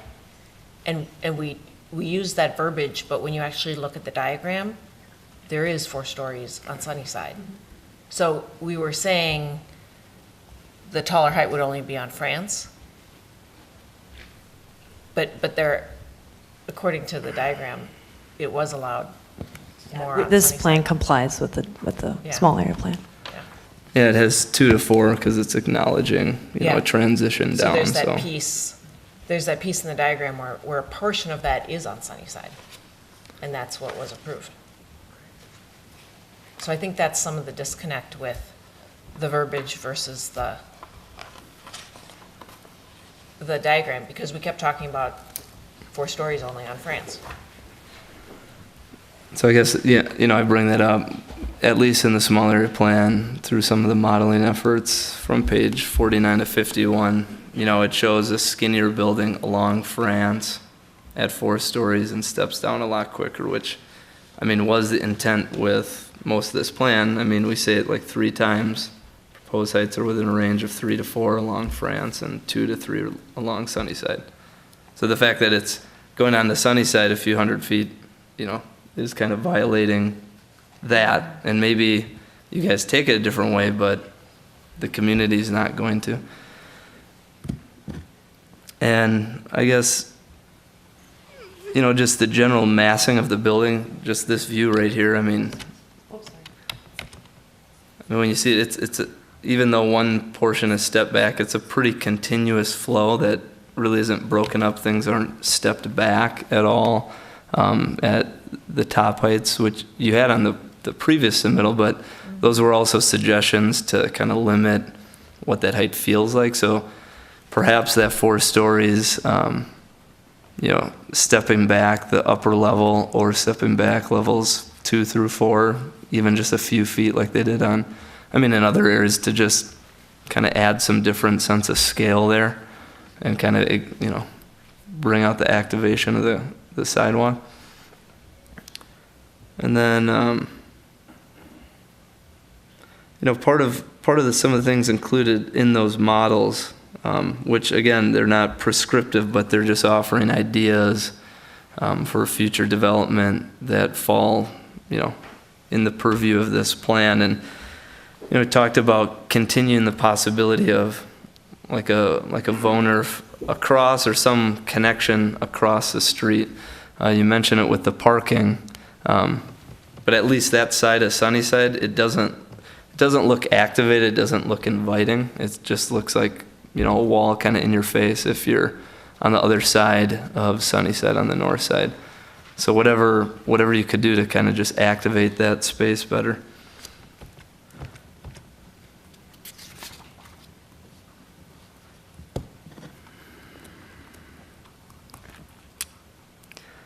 And about that pocket park, this kind of gets into some suggestions that are more along the lines of what Commissioner Hamilton noted, but also in the small area plan we talk a lot about, or it is at least mentioned a bit and kind of seen in a lot of the modeling, was the notion of the missing middle housing.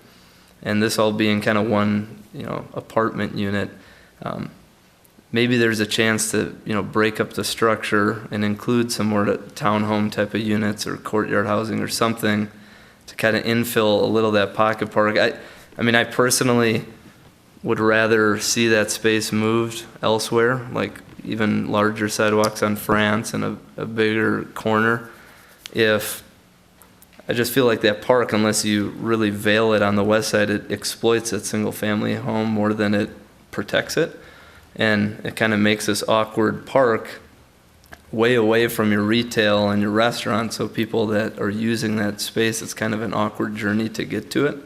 And yeah, maybe it's more of a neighborhood park, but I guess that seems to be more of the vision for part of, that district parking behind all the businesses across the street. So, I'd be more for making some sort of better blend and transition to that single family housing with some of that missing middle housing.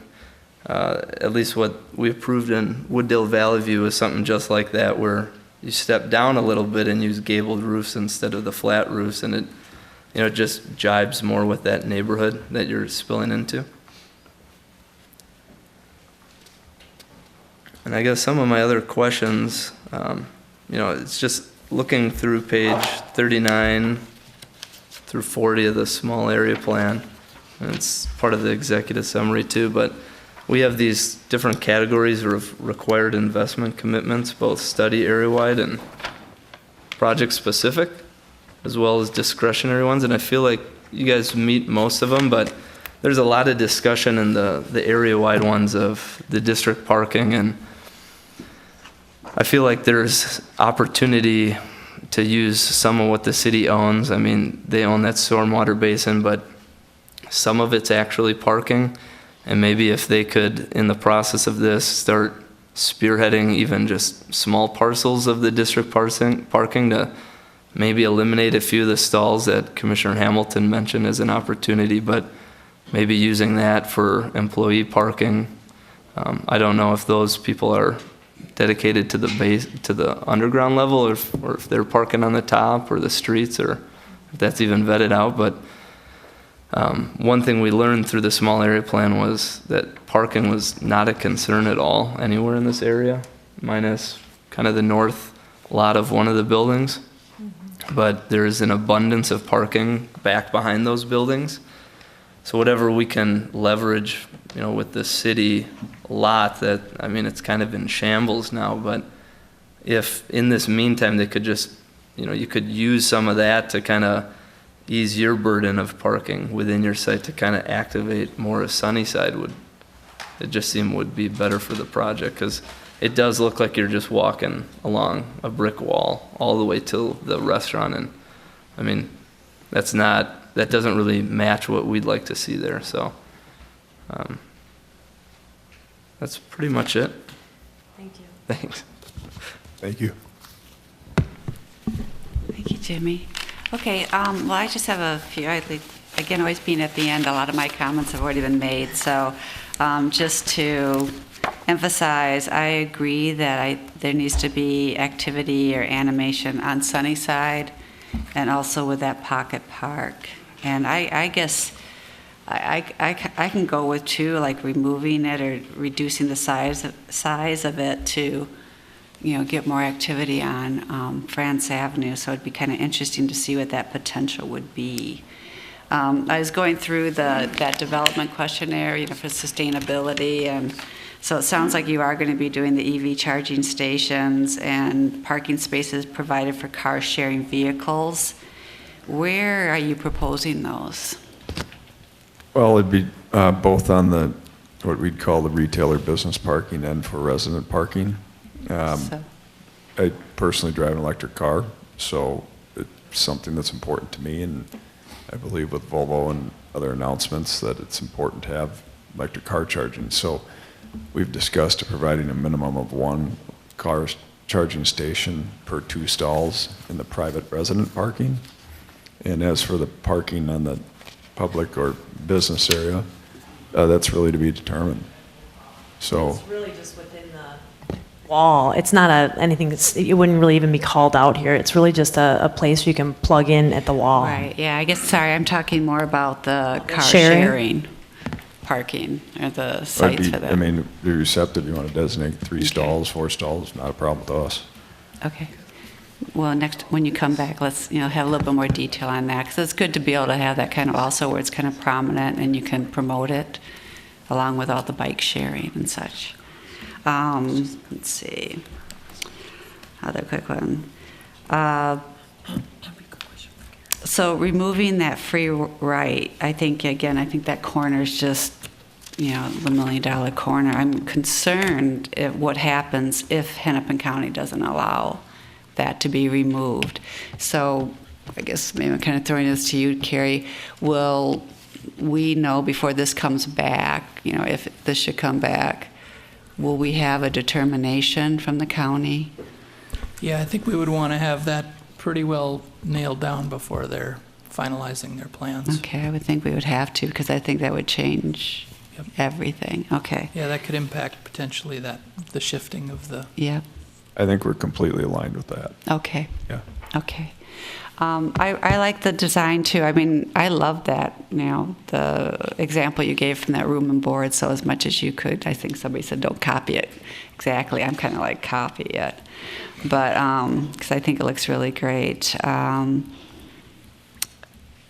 That's pretty much it. I'm kind of relying on, I'm okay with the 4 stories on France, and I'm agree with it, kind of turning that corner. I guess I'd still want to see a little bit transitioning to meet the small area plan a little bit better. And I think the other thing too, I just wanted to say to the public that's here or listening, we have received a lot of comments, and we've received those and are reviewing those. And will those be all in the packet when it goes to the council? The comments that we've been receiving. A lot of those same comments have been going to the city council already. As well. Okay. Yep. Okay, good. Great. Go ahead. Things I recall from some of those comments, but it's just not indicated in your plan, but I'm sure you have plans for it. But your pedestrian scale lighting plan, or where you propose to have lighting features along Sunnyside and elsewhere? Yeah, we'll do a combination. And you're right, it's not showing up in these plans. We'll do a combination of some building sconces and then some pedestrian scale lighting, and we'll make sure that's in the next iteration of views. And then I guess just to kind of reiterate, making a little more room on France, I do like the planter vibe. It's nice because it provides, just a feeling of protection when you're walking that sidewalk. Yeah, if you're on this, with those tables kind of jutting out, it feels a little cramped, and maybe it's just the scale. It doesn't look like 15 or 16 feet, but if that really is the amount of space there, it'd be nice to have that even double the space to allow a little more flow there. Yeah, and I think if you walk by Whole Foods, it's a very similar situation in downtown Minneapolis. There's tables there, there's a walking space, there's planters, there's people getting on the bus. It has a nice, I like the layered effect to that, and it doesn't have to be this grand 20-foot, 25-foot wide sidewalk that you feel like you're out there alone on. So here you're next to somebody eating, you're next to somebody sitting on the, like Ted said, these are seat height planters. I think the intimacy of scale of that could be really nice. Yeah, I know people recreate down that, and it's dangerous already because it's only like 6 feet from the, from building to road, and this is better, but maybe just a little more space to allow for some more free flow. Skateboarders, are you saying? Like when you say recreate, I was picturing a skateboarder. No, people jogging and unfortunately people biking because they don't want to be on the road. Gretchen gave me a really good comment because we were talking about sidewalk widths because I like big planters to protect pedestrians. She said, Ted, we can't make them too wide because it's kind of like the dance floor. You don't want to be the first one out there and there's nothing else going on. Yeah. So. And then I guess, as you're going forward, I know you're doing a lot with sustainability, although some of it's required because it's a nasty site and you're going to have to do it.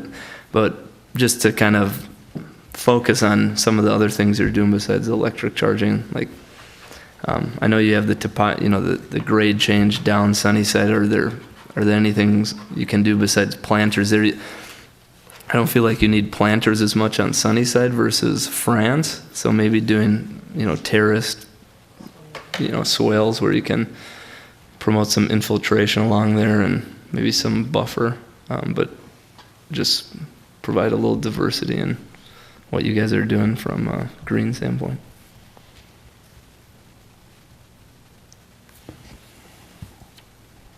Well, we really appreciate the feedback.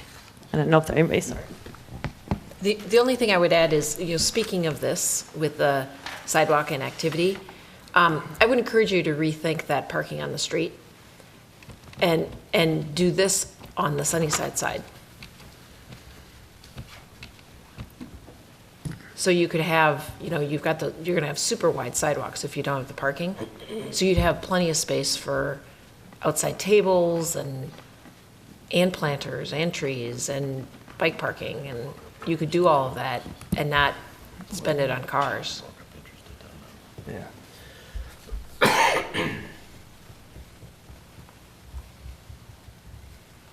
Great, well, thank you. Do you have any questions for us, or did you get enough No, that direction? was great. Yeah, thank you very much. Yeah, thanks, and we look forward to seeing you again. Great, thank you.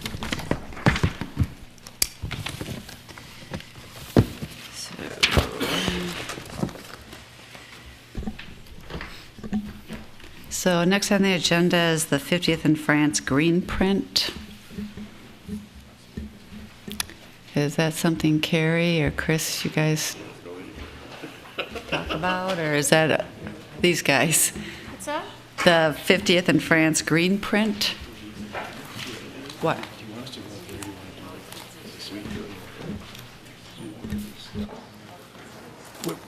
We're still in the meeting.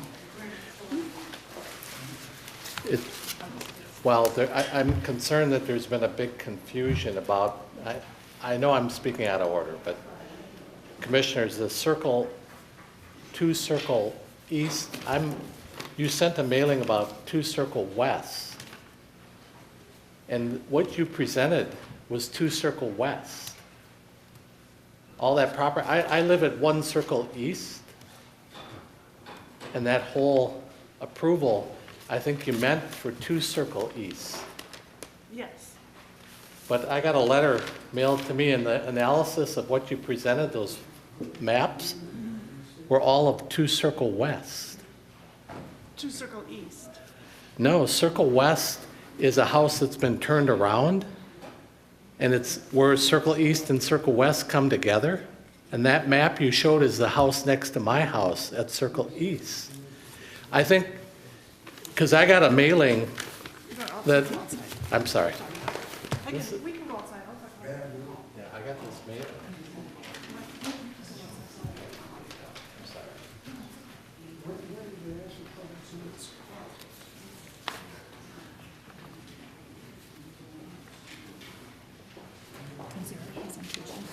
No.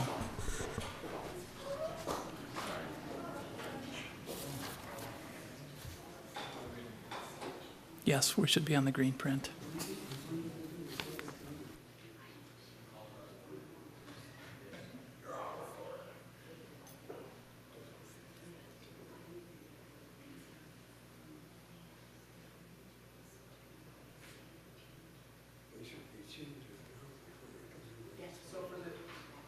For the green print that's in front of the commission, I So believe it's been I'm drafted.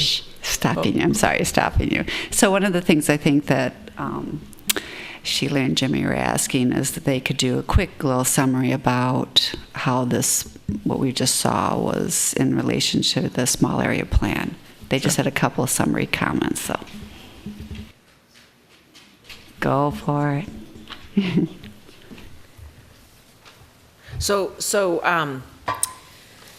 we thought it's valuable because the small area plan was just completed and passed by the city council, it's important to kind of go back there and see, in which ways does it fit in. And I think Ted did a good job of having that overhead where, he had the different categories and how the specifics fit in. We do know that height is a huge issue for the neighborhood, and, it was a huge issue putting the small area plan together. And the whole issue of the height on Sunnyside and how far back that's going to go is a big issue. And I believe technically it fits in with that diagram of 2 to 4 stories. But again, we just always talked about the 4 stories on France, so I think that's worthwhile bringing up. And then the interaction on Sunnyside, we talked about that quite a bit here, where you're basically facing a brick wall for most of that building. So clearly they got that message, and hopefully they'll come back with something that's more interactive on the street. So those were 2 big things where it didn't really fit, I think, the spirit of the small area plan.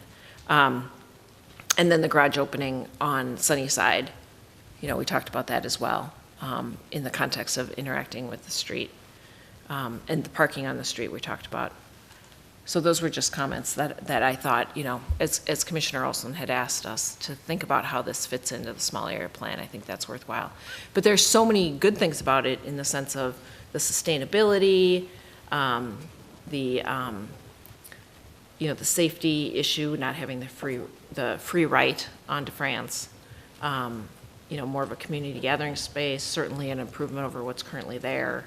The aim to have neighborhood businesses, the variety of housing. They talked about the American, the ADA, and, the aim seems to be being attractive to older empty nesters.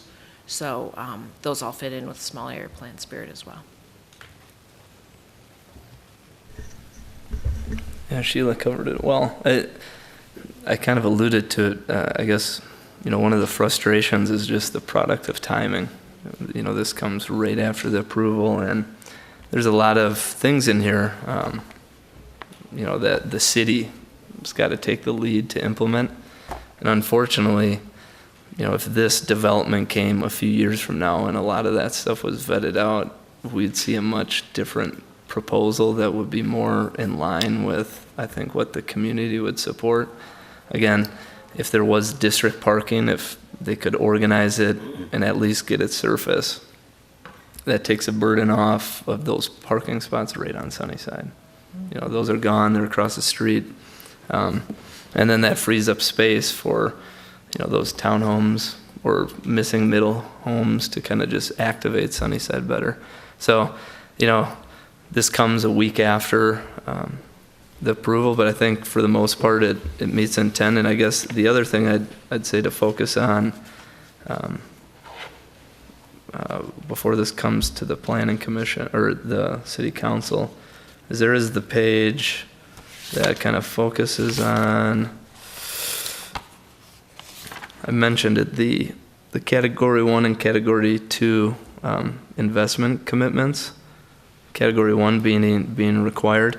This being so early on, a lot of those bullets, they just can't really meet in their proposal because they talk about district parking and contribute to costs. And but some of the later ones about pedestrian crosswalks and traffic calming devices, there's a lot of opportunities to really connect across Sunnyside. Like I mentioned, an elevated platform and having maybe another pedestrian crosswalk. And surely part of that could have been a part of this proposal.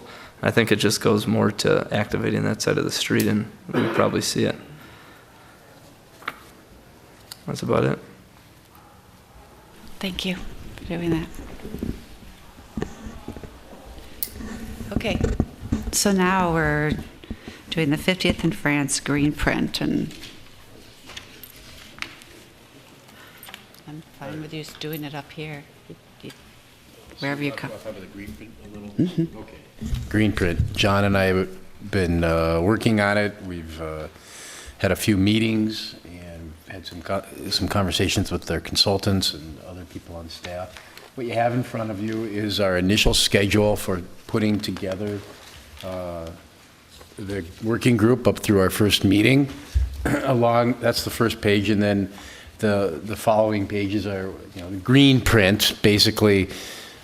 In corporate speak, our mission, vision, and objectives for this program. So, the first thing on the schedule is tonight's meeting. Hopefully you'll approve the green print, approve our schedule. We'll get out, we'll start, we'll post for people to apply to be on the working group, and we'll review them, and you can see it go, the next few steps about getting people reviewed and appointed, and then kicking off the working group. John, would you? I think you nailed it, man.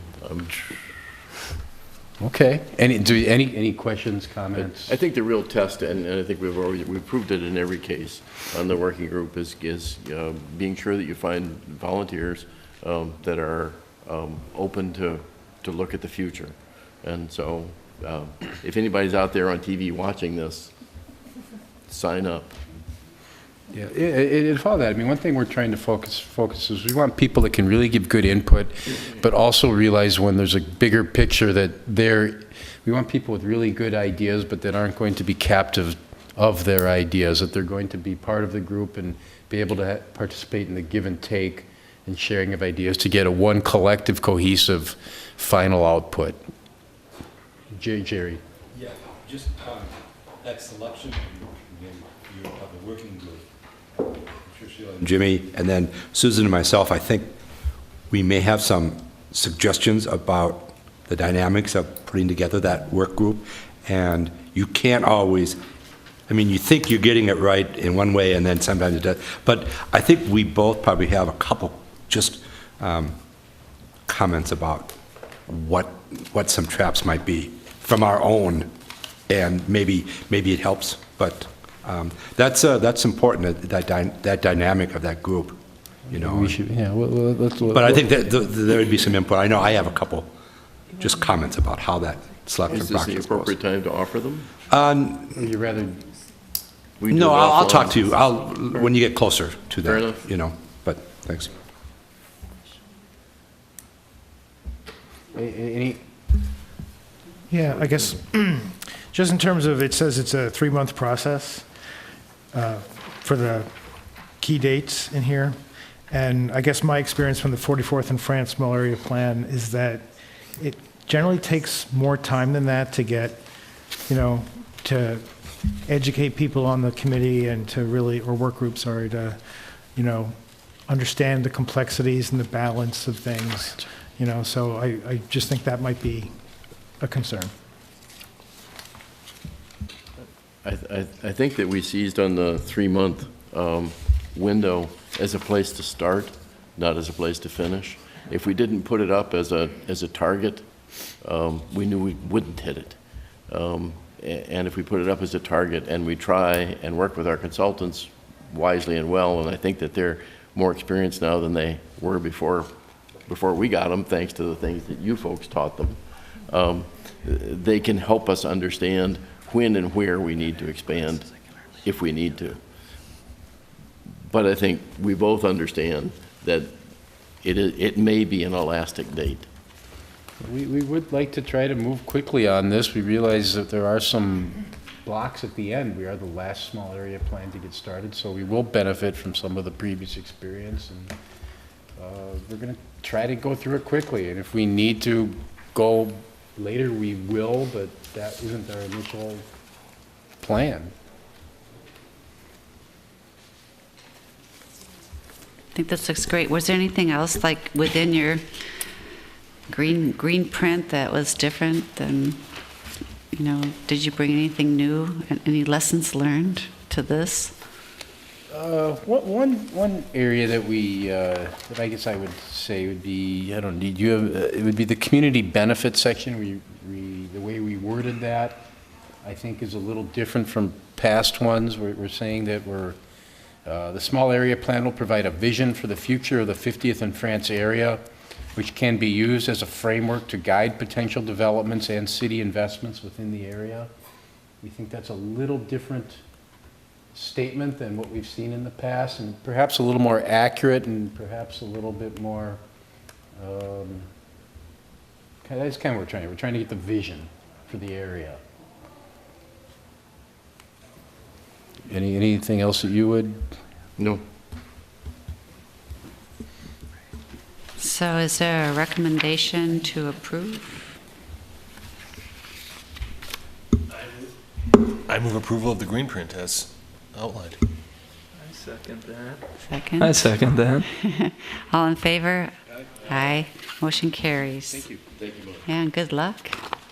I think it's going to be a fun one.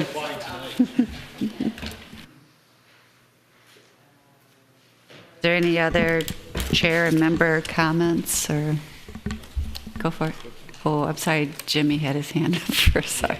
I finally beat Ian.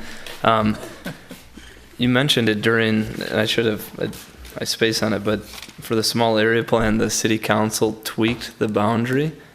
Can you explain? I guess I didn't catch that beforehand. How did that discussion go? Yeah, so Ted came to the public hearing and made that request of the council to shift that boundary. And they thought that was a good idea. Had they not shifted it, he would have needed an amendment to the small area plan that we had just adopted. And the council thought, well, let's take care of that now. We've got that June 30th deadline that the Met Council has put on all of us. So I think that factored in as well by shifting that line.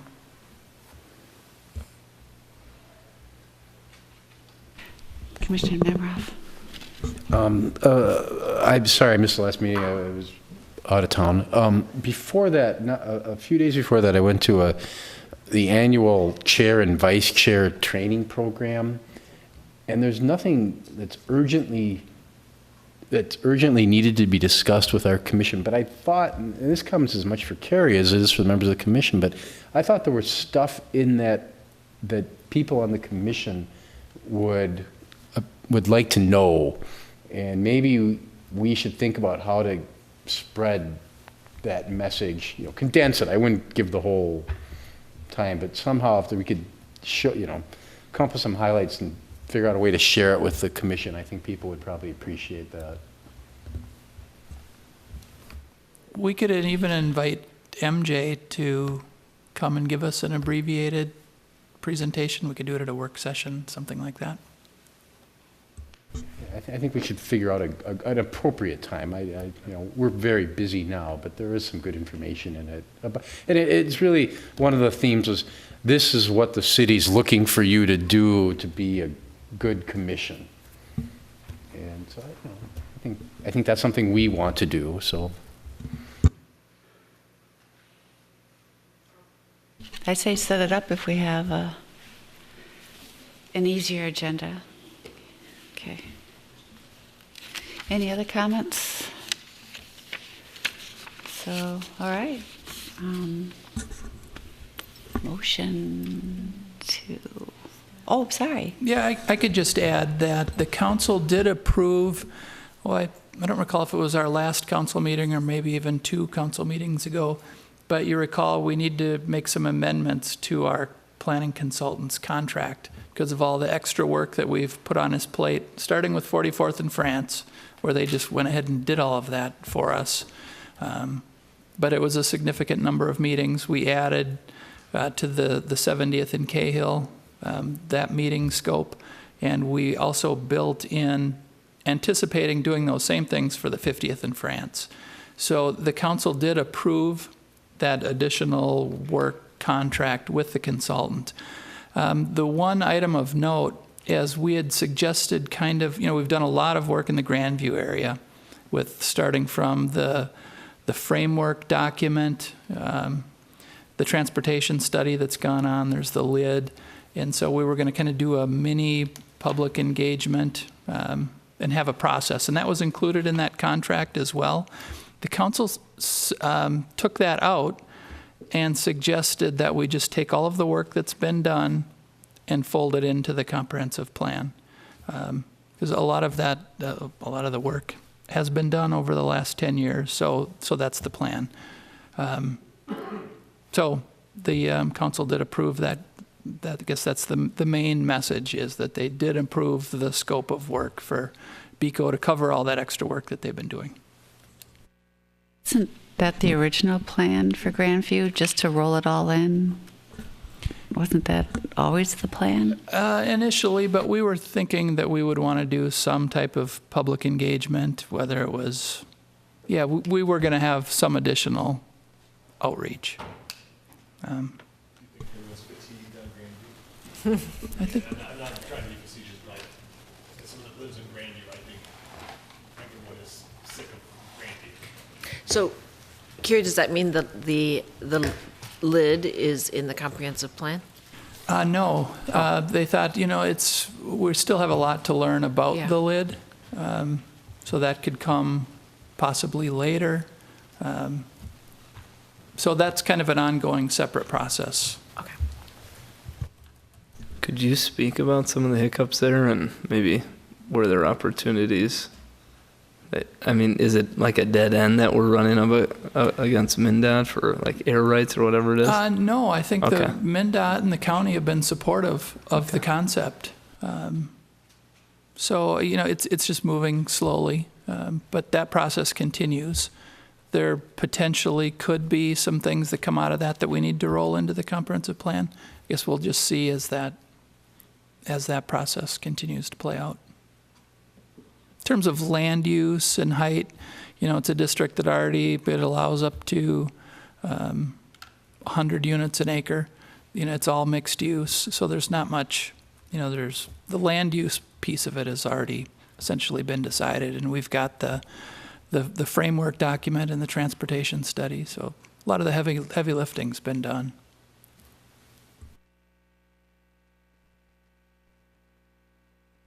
And I just realized that you had a comment that you wanted to make. Oh, Is it too late? I was wondering if there was like a age floor for the green print, like volunteers or anything. We can make one for you.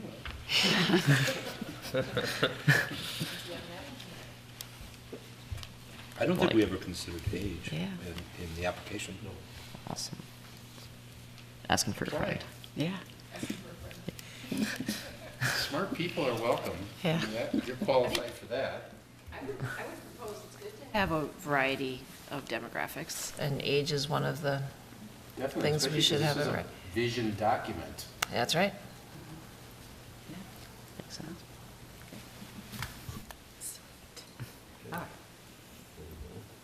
there a motion to close the meeting? I'm always looking. Motion to adjourn. Motion to adjourn. Is there a second? Second, all in favor? Aye. Motion approved. Meeting is adjourned.